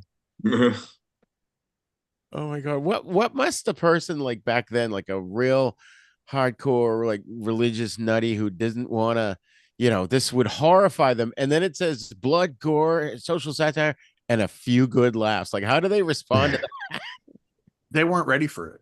Right. This is definitely, No. I talked about it on the show last night, like in 1981 is when I really started really studying movies when I was like 9. And one of them was, the Pittsburgh Catholic as a kid had all these movies in it, and Dawn of the Dead got the O rating, morally offensive. Yeah. And if you were a good Catholic, you would not go see it. I was not a Right. good Catholic. I made sure not to go see it as soon as I could. I love that it's playing with Kentucky Fried Movie, which is Yes. in my top 10. That's a great double feature. I love that they refer to Hair as the Star Wars of musicals. What? Yeah, What I the mean, fuck come does that on. mean? Like, what does that mean? Is there a Wookiee in it? Like, it's Star Wars of Well, it's air. It musicals. must be Wookiees. oh, I love hardcore and Eyes of Criminal. War, Eyes of War, Mars, and hardcore together. Written by Is- John Carpenter. That Yeah, is so criminal. a heartwarming double feature. I really just want to get it. I saw a shirt someone was selling that just said "That's my daughter," and it had him like angry at the screen. I'm like, no one will realize how much I love hardcore. And then Star Crash with Logan's Run and Cannonball that's a Sam Knight. Which is Cannonball. That's not Cannonball Run. Is No, it's the same story. It's it's Cannonball. Huh. It's like based on the original Cannonball Run, but yeah, everybody forgot about it when the Burt Reynolds one came out. It's pretty good. I like it. Cannonball Run was a big movie. growing up. Yeah. As much as wow. I'd like to be a serious film historian or whatever title we have now, I'm like, I can tell you as a kid, I saw Cannonball Run at least 3 times in the theater and at least 400 times on HBO. Between that and me talking about Police Academy all the time, I'm never going to win any awards. I get any of these like review awards. People are like, oh, he loves shit. Yes, I love Cannonball Run. I love Cannonball Run 2. Um, you know, Can I be it, honest? I yeah. absolutely positively love, I can still quote to this day, even though I haven't probably seen it in 10 or 15 years, Police Academy 2. I Oh yeah, love Like, that movie.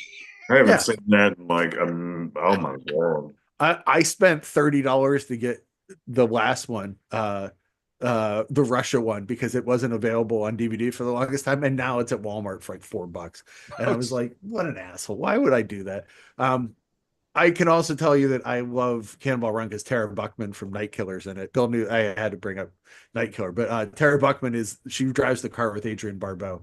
I also love in Cannonball Run too that what's his name? Roger Moore is pretty much playing James Bond in it. Yeah. Um, man, they're such dumb movies, but and Yeah. also offensive. Like Jackie Chan is not Japanese. Like China and Japan are literally thousands of miles away from each other. Like, oh, he's Japanese. They all look the same. Like, there's a lot of like, what?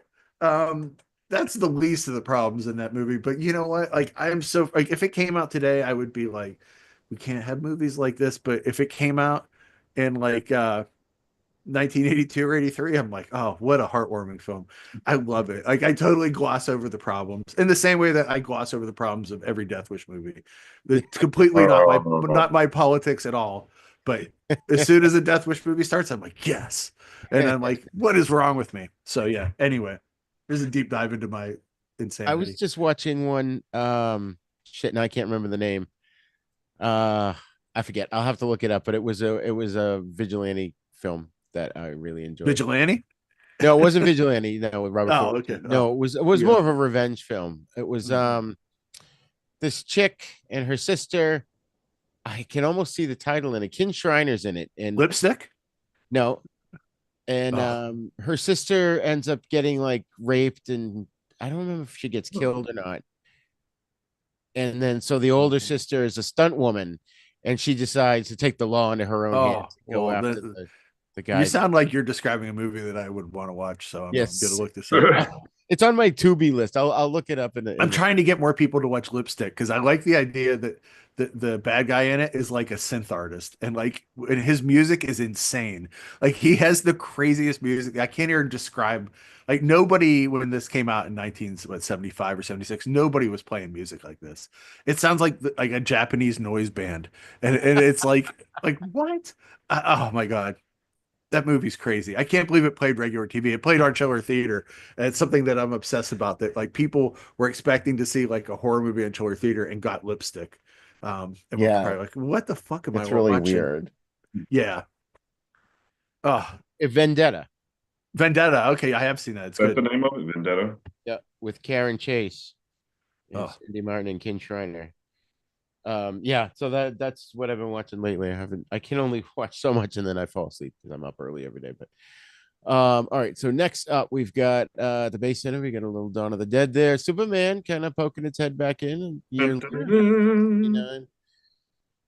Over here playing with the real Bruce Lee and Black Dragon. oh, the real Bruce Lee is really good. I really like the fake Bruce Lee movies way more. Oh, they're so bad. Yeah. There's a great documentary that Severin did, The Clones of Bruce, where Yeah, they I go saw through. that. Oh, it's so good. I Really love good. Bruce Lie. Yeah, That's my Bruce favorite. Lee, he was a big one. Yeah. Yeah. Bruce Lie is my favorite one. And man, I don't know. I tend to like I also want to go to the Arthur Murray disco dance studio. Do you think the people that have been at Arthur Murray for years were like, I don't want to teach this disco. Don't make me teach this disco. Can't we just do like the traditional dance and like, no, we're now a disco dance studio at Arthur Murray. I just picked up recently, recently, like 6 months ago, a record album with like disco lessons on it. I had that one. Oh yeah. Oh my God. Push, push in the bush. Push, push in the bush. That's on there. Now, Phantasm and the Tempter deliver her from evil. What's the Oh. Tempter? I don't know that one. Damn. Go ahead, Bill. Go ahead, Bill. The Tempter is the Antichrist from Yeah. 1974, starring Oh. Carla Gravina. And there's a little bit of editing that they had to do to put it out in the US as The Tempter, namely a scene involving a goat. Yeah. This is the other. Bill and I are fascinated by movies that rip off. As much as we love The Exorcist, if you rip off The Exorcist, there's a good chance that we're gonna love it even more. We're there for it. We're there. Remember we talked about Abby? That was a Yeah, great. I was just thinking about Abby. Yeah, Oh, Love Abby. those love Abby. ads were blatant ripoffs of The Exorcist. Actually, yeah. Wow, Chinatown Kid's really good. I saw that on there too. I Yeah, really like that's that. one of the films we're covering on Oh, awesome. Yeah. And Champion, I like both of those. Streets of Wow. the West. Yeah. Yeah. Speaking of death, a scary one with Fantastic. Oh, that's a tagline. It's a scary a one. scary one. What kind of movie is this? It's a scary one. Oh, all right. Yeah. Well, I guess it is. Okay, Oh, this one Screamers. Oh, Yes. you will believe a man can be turned inside out, but not really. You won't That's see right. it. Oh, things are tough all over. A big HBO movie. I just watched American that Werewolf. Oh, Mother's Days. Mother's Day. How about Blood Beach and Dawn of the Dead, Bill? You like that? Yeah, I'm there for that. I yeah. like. Didn't we cover American Werewolf in London on the show? I think Yes. we did. Yeah. record Oh, we it. might have done we it talked on about that. Yeah. either this or the other one. Yeah. Oh, That's man. so cool. I At love one that point, people would come to the same theaters playing American Werewolf in London and say, "Should we see that or Screamers?" It's no decision, but someone made that decision. Like the Well, no, quality that was was. Screamers plus you were going to see both of them. It was Oh a my double god! feature. Oh my god! I cannot believe that Dawn of the Dead played at the Starlight Drive-In Theater in North Reading because that was my drive-in. I lived the next town over, or two towns over, and my parents would always take me there. We'd always see these horror movies, and I cannot believe I did not see Dawn of the Dead and Mother's Day. But when that went out of business, I remember it was around 88 or 89, so I was in college first couple of years, and I remember when I didn't want to go to school, I would drive over to the drive-in and I would just sit there and look at the screen. And I finally wrote Joe Bob Briggs about it. And I'm like, what can I do? And he wrote back to me. Like I'm talking snail mail, handwritten letter.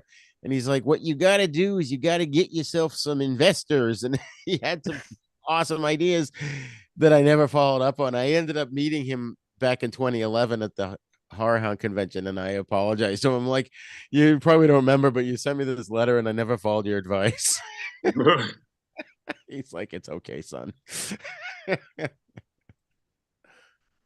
I got a handwritten letter from him too, not too long ago, just out of the blue.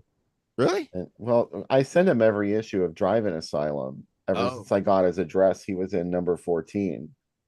So I was like, shit, I'm going to send Joe Bob Briggs every single one of them. Yeah. And I never really get any reaction. But then one day this letter arrived in the mail. And here he was looking to see if someone could help him find a gig in Pittsburgh.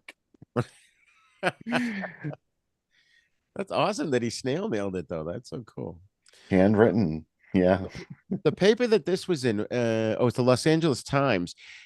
It was just this, like on a couple of different pages. There was just this rectangle. And then if you looked at the listings in the theaters, you could see where it was playing. But I kind of like that. It's very simple. Yeah, I like that too. You know. There's this one again. Oop. If you like horror movies, this one's for you. It's like, duh. I mean, that's like a Gene Shalit review. Like if you like horror movies, wake up to Dawn of the Dead. That's a Gene Shalit. That movie scared my hair straight. Yeah. Okay. Oh, this was rated U for unrated because of manipulations by the filmmakers. It is clearly an R movie, not suited for impressionable minds. Playing at Kendall Lakes. It's like whoever wrote it with attitude. You know? Yeah. Sounds like it. Don't give me your commentary. Right. Just tell me what you think. Just tell me about the movie. I don't need all that. I like this ending here of the thing. He says he is intent. I think they're talking about Romero. He's intent on creating his own brand of chaos using our good taste and sensitivities as his battleground. He is tremendously successful at achieving his end.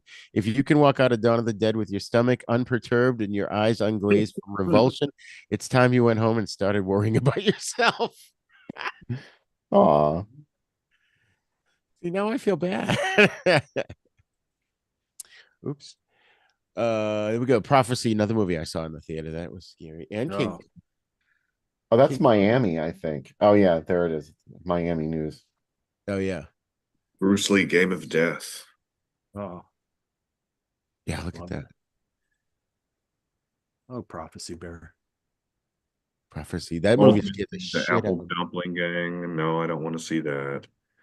Apple Double Gang rides again.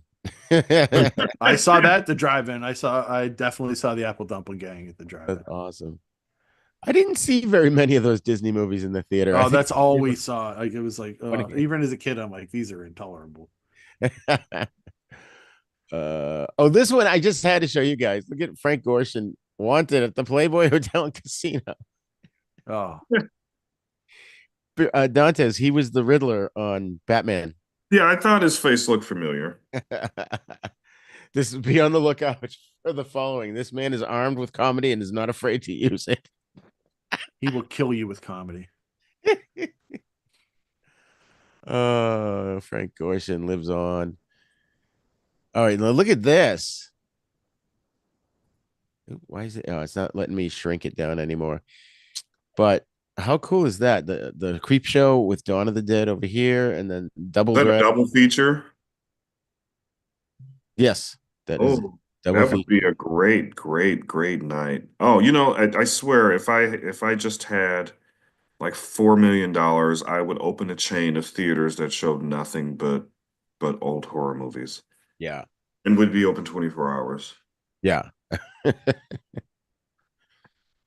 All right. Remind me to go back to this one when Bill gets back because I don't know if he's seen this one. But what is Double Dragon? Is that Double I? Dragon.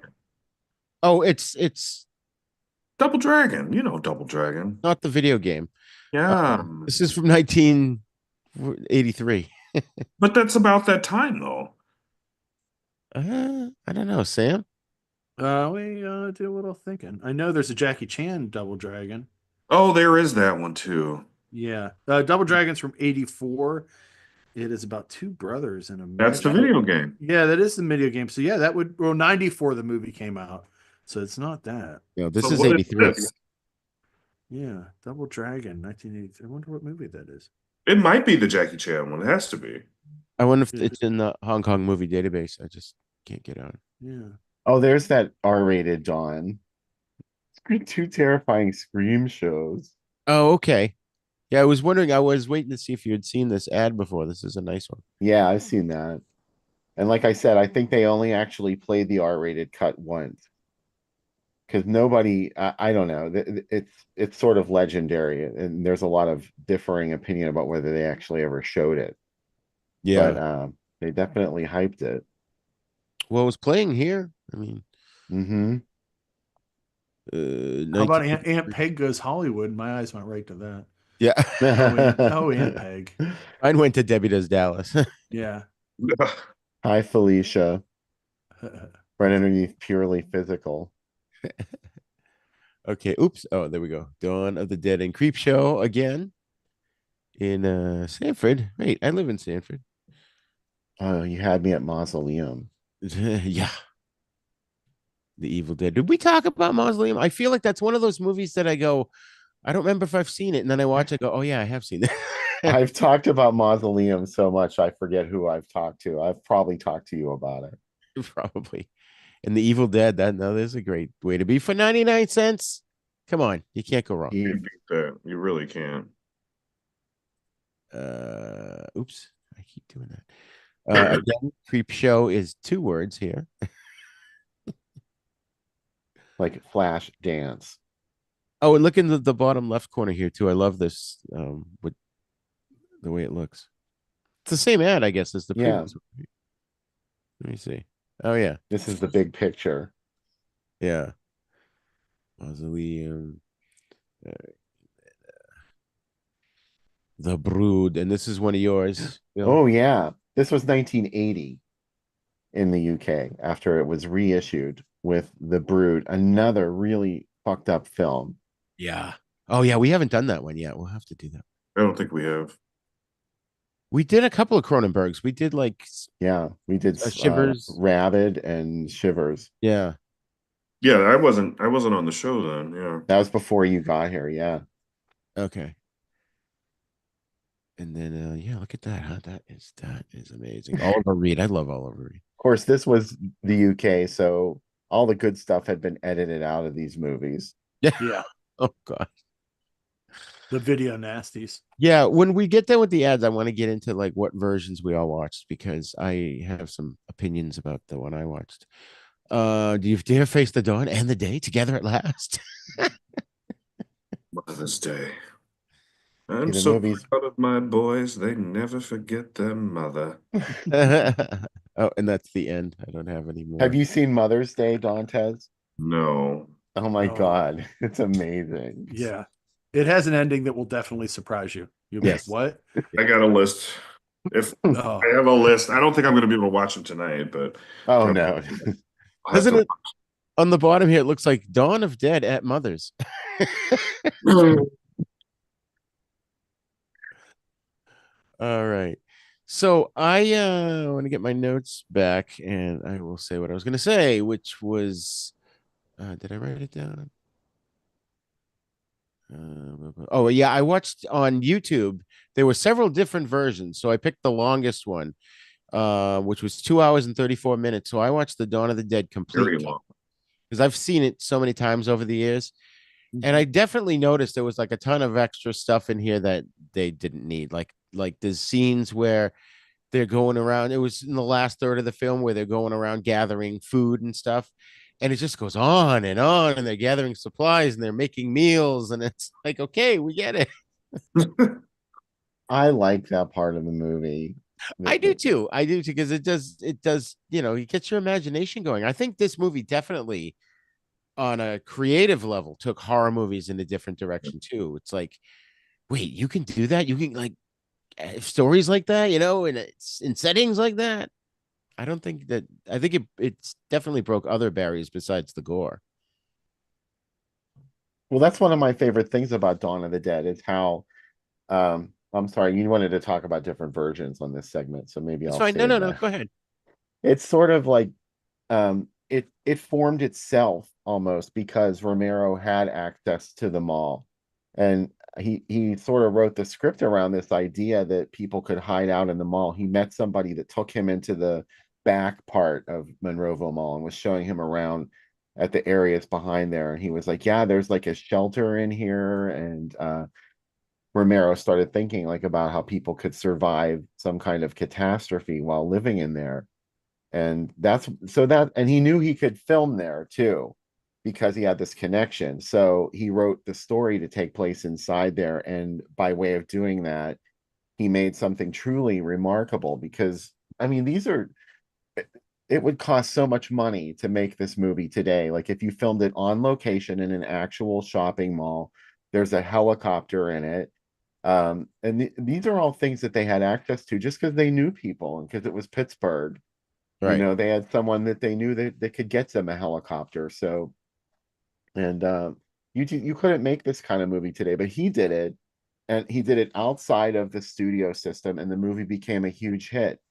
Beyond a hit, it was incredibly influential. So that's really an inspiration to independent filmmakers everywhere, no matter what kind of movie you want to make. Yeah. That you just learn how to adapt to the resources that you have that could make a better movie than you could make on your own, like in your basement. So I think that's one of the most important things about Dawn of the Dead. Yeah. Yeah. I agree. I mean, the whole opening is incredible, where it's but you're behind the scenes at the TV station is literally the world is coming unglued. Yeah. And it's so realistic. Now, the guy with the patch on his eye, was he? I looked him up and I didn't really recognize him from other things, but his voice is so familiar. Like he's kind of sounds like Art Bell, if you guys know who Art Bell is from Coast to Coast. I've heard of him. Has he been in anything else that you guys have seen? He was in the Crazies. Yeah. Yeah, I recognize him from that. He was a reporter in that, right? Yep. I don't remember who he was in the Crazies. And then he and the oh, he was the scientist in the Crazies. You're talking about the guy who's like unemotional. That Yeah, guy? That yeah. guy. Yeah, he's in the Crazies. He's the scientist that he comes up with the antidote, but he dies before he can get it to anybody in the Crazies. Richard France, that's his name. Different. Yeah. Yeah. He's also a scientist in this. And like I was always like, oh, is he related to the one from the Crazies? He also shows up in Graveyard Shift. Know that one. Yeah, and he was a zombie in Night of the Living Dead. Oh, wow. that's right. Yeah. Yeah, so he's in he did a few things. What I love about the whole opening though too is it's like how do I put into words here? The I've totally lost my train of thought. It was about the them being on camera and still trying to film, like they're pushing it out there, and the boss is like, just put those locations out there, and she's like, but there's nobody at them. You can't send people there. Yeah. You could see that happening in real life. Well, I've always, the scary thing was like in the beginning of COVID when these like reports and stuff were on TV and nobody really knew what was going on. Like it felt very Dawn of the Dead, and it was terrifying Yeah. to me because I had seen it in the movie. And it was Yeah. like people like having no clue what to report, but needing to be on 24 hours a day. And I think Romero was very prescient by having that be in this movie. Right. And actually, I remembered what I was going to say too, is that, the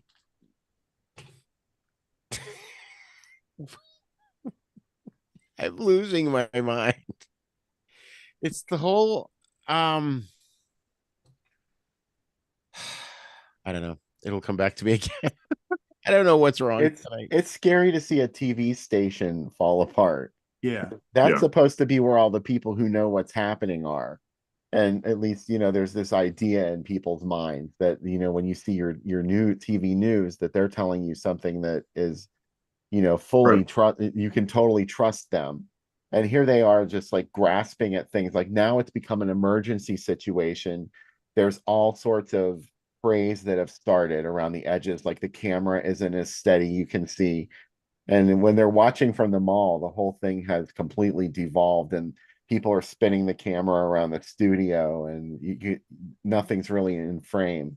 So that's how you really know this shit has hit the fan. Is Yeah. TV doesn't look good anymore, and then it's gone. Yeah.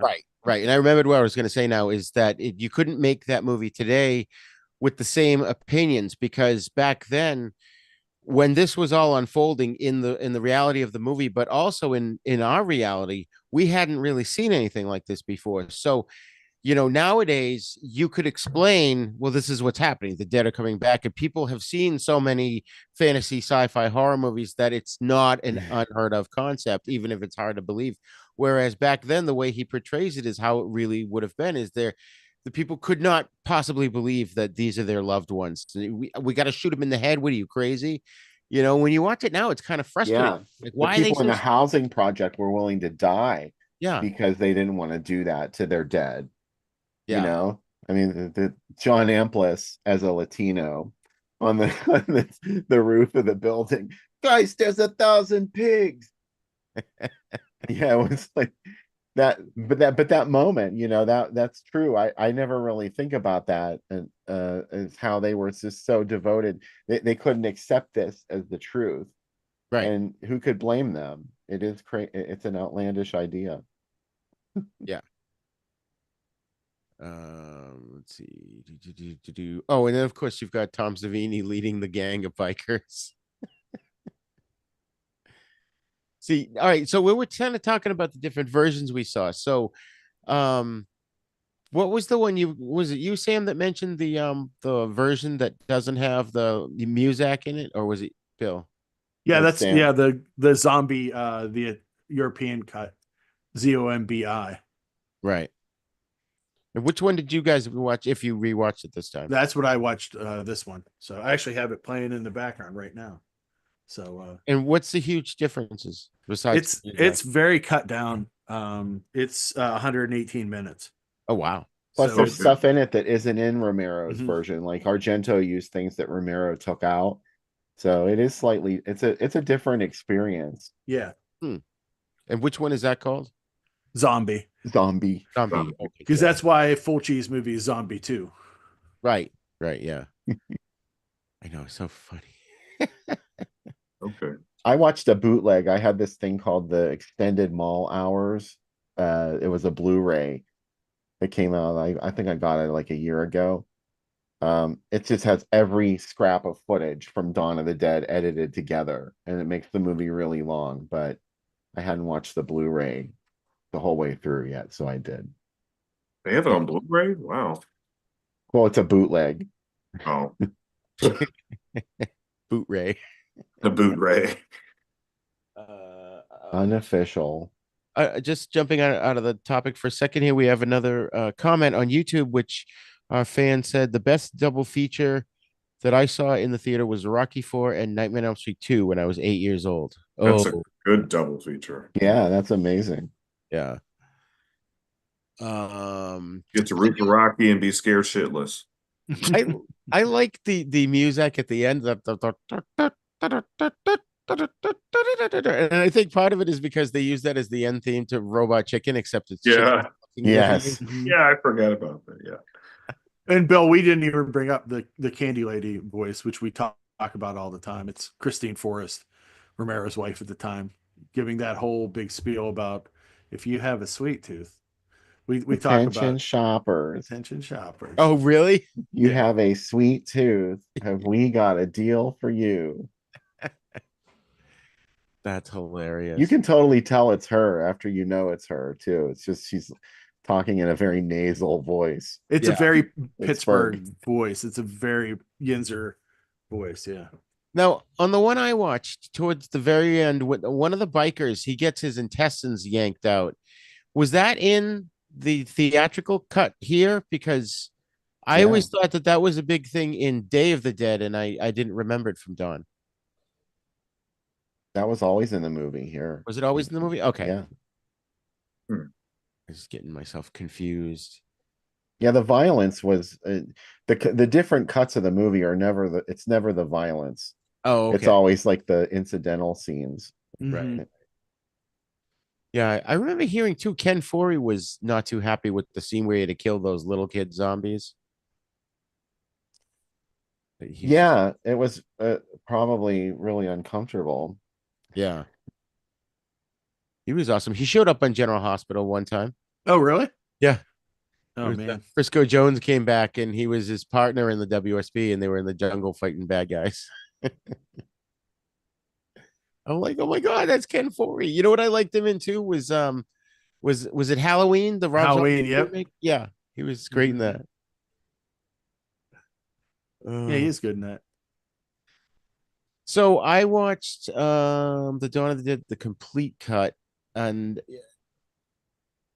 that was I just figured I'd seen it so many times like I'd like to see the extra footage, but I couldn't really remember except after a while. I'm like, oh yeah, I don't recognize any of this. It was so much extra stuff.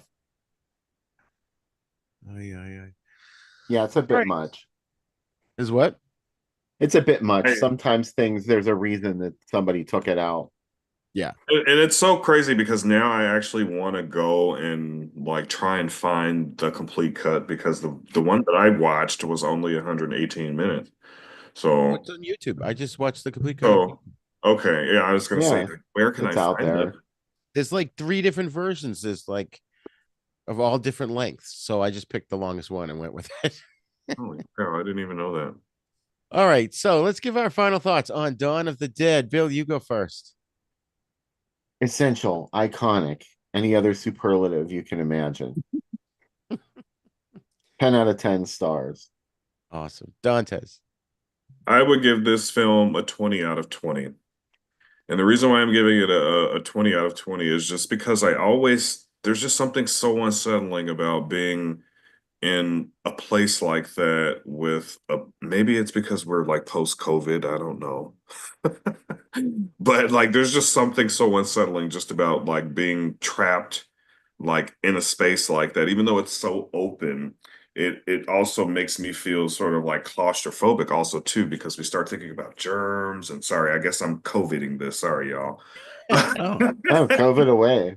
COVID away. Like it's just so unsettling to me because once one motherfucker gets sick, it just spread like boom, boom, boom, boom, boom, boom, boom. So for me, yeah, this is definitely a 20 out of 20 because I see so many parallels of like us like being shut away with this shit like during COVID.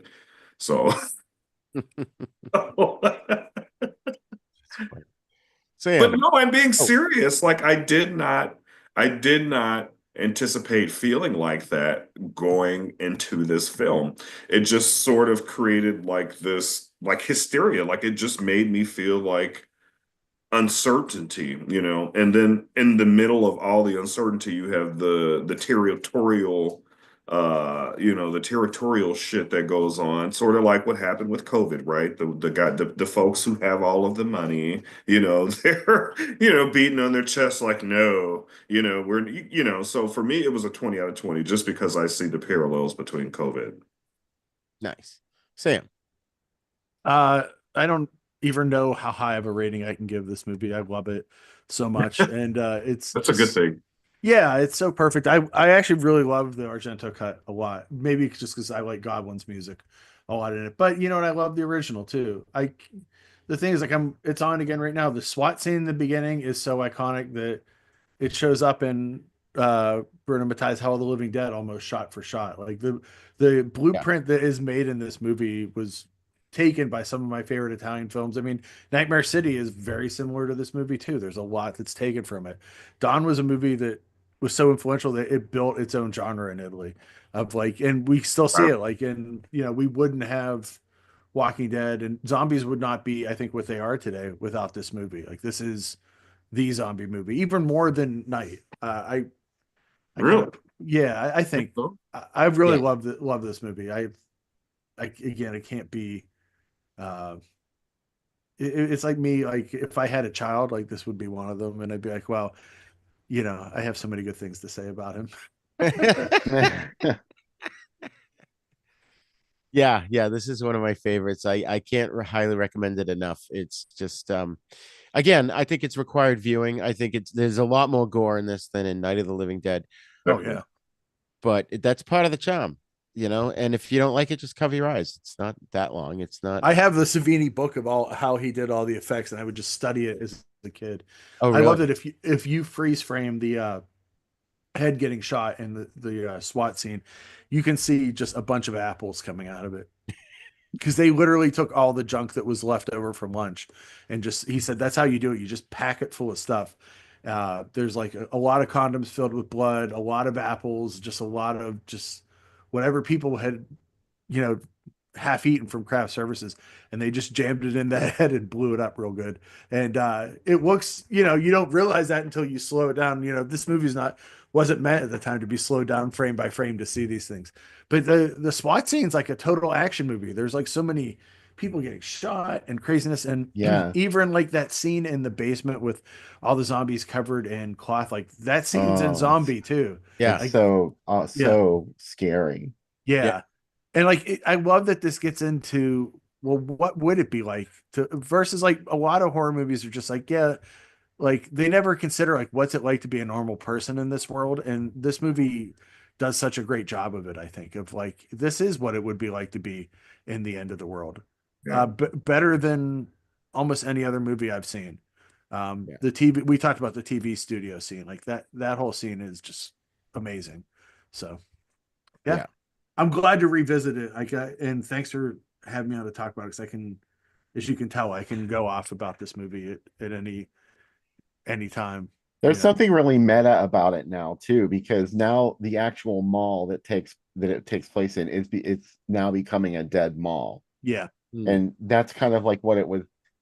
One of the horrors that it was depicting in the film was, as a couple of us have already said, a retail place with no people in it. And now it really is a retail space with no people in it, and it's probably going to get torn down.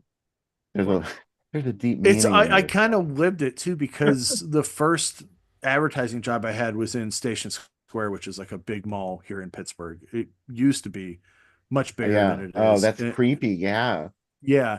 And I worked 7 years there and we were there from I don't know, like I lived there pretty much. Like there were showers there. We slept at work. Like and there were times like in the middle of the night we would just walk down and walk around the closed stores because all the security guards knew us and stuff. So it was like that world of like, after dawn as a kid, I'm like, God, it'd be awesome to live in a mall. And I kind of did it for a while.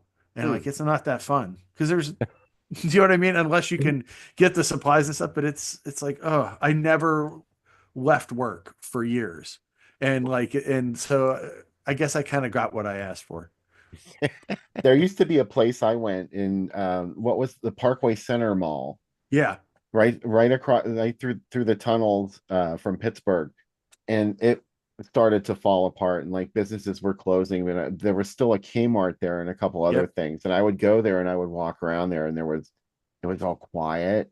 And if you went like around 7 o'clock, there was nobody there. It was really creepy, and I used That to have Kmart stayed nightmares open about that. forever too.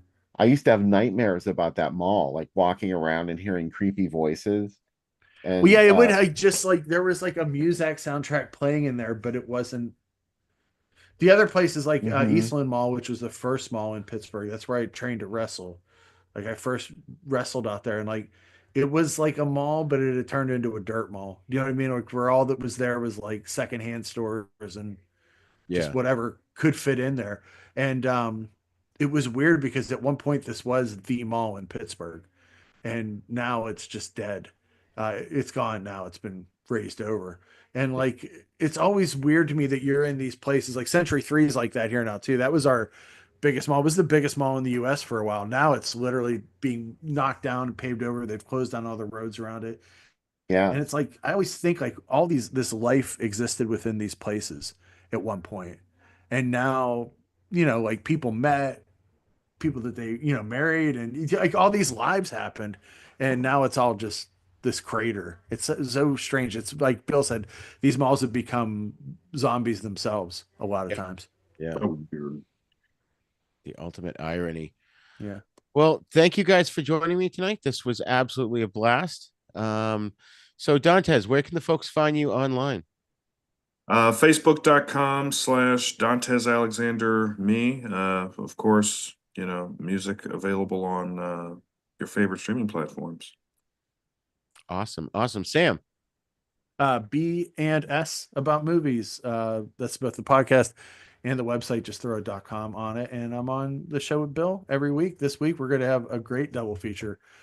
Blood, which is a movie that's probably going to upset a few people, and Confessions of a Psycho Cat, which I love. It's like if you've seen enough like of the world's most dangerous game movies, you've never seen one that's also a shot in New York City roughie with sexual exploitation elements. And Jake LaMotta, literally the Raging Bull, is in this movie. Wow. It's pretty wild. It's I'm gonna both of these movies are I'll write wild. that one down too. Yeah, yeah. What was that yeah. again? Confessions of a Psycho Cat, which is a great title. Like it's one of those movies where you're like, yeah, I just got to hear it just from the title. The title sounds like a Thrill Kill Called song. It And does so, actually. yeah, Yeah. yeah. So when you hear that, you're like, yeah. Blood is also. It's like, what if the Munsters was a soap opera where everybody hated each other, and it's like even though like it is a supernatural movie, it's also a movie where we don't really ever pay attention to that. Like, yes, we know there are carnivorous plants in the basement, and we know that like descendants of the Wolfman and Dracula have gotten married to each other, but really it's just about how everybody hates each other. Andy Milligan's movies are insane. And he made all the outfits. It's shot in his house. Like you can, I love when his movies are like, this is in the 1700s, but we can see modern cars going past outside and hear them. Like, who cares? Like, they're great. Like, I love that they exist in their parallel dimension. Anyway, that's the places to find me. Roger, thanks for having me on again. And it was Yep. awesome to hang out and talk about two movies that probably better movies than Striking Distance and Sudden Death, but Yes. those are also made in Pittsburgh. If you want to see Jean-Claude Van Damme fight the Penguins mascot, I'll also ruin Sudden Death for you. If you go back and watch it, they couldn't get enough people to be in the crowd, so about 90% of the crowd are cardboard stand-ups of the same That's people. So when you see the crowd scenes and really concentrate, you can tell that nobody's moving. Like every once in a while, one person will go like this. They're like one of the 10% of human beings that are in those crowd shots. I have seen that movie, but I'll have to check that Oh, out. it's good. That's fun. In a Pittsburgh way, I'll tell you, it's good. It's really, And really good. next time when Owen is able to join us, I want him give him a couple minutes to give his thoughts on these two movies. So Yeah. really looking forward to what he had to say. So Bill, why don't you tell us where you could be found online now? groovydoom.etsy.com is the store where you can purchase Fanzine Drive-In Asylum. You can also follow me on Insta and Facebook as Groovy Doom. There you go. That's me in a nutshell. Awesome. And folks, you could find me and my podcasts and my other shows and my blogs at havenpodcasts.com. Thanks for joining us, and we look forward to seeing you again, or look forward to you seeing us again next month.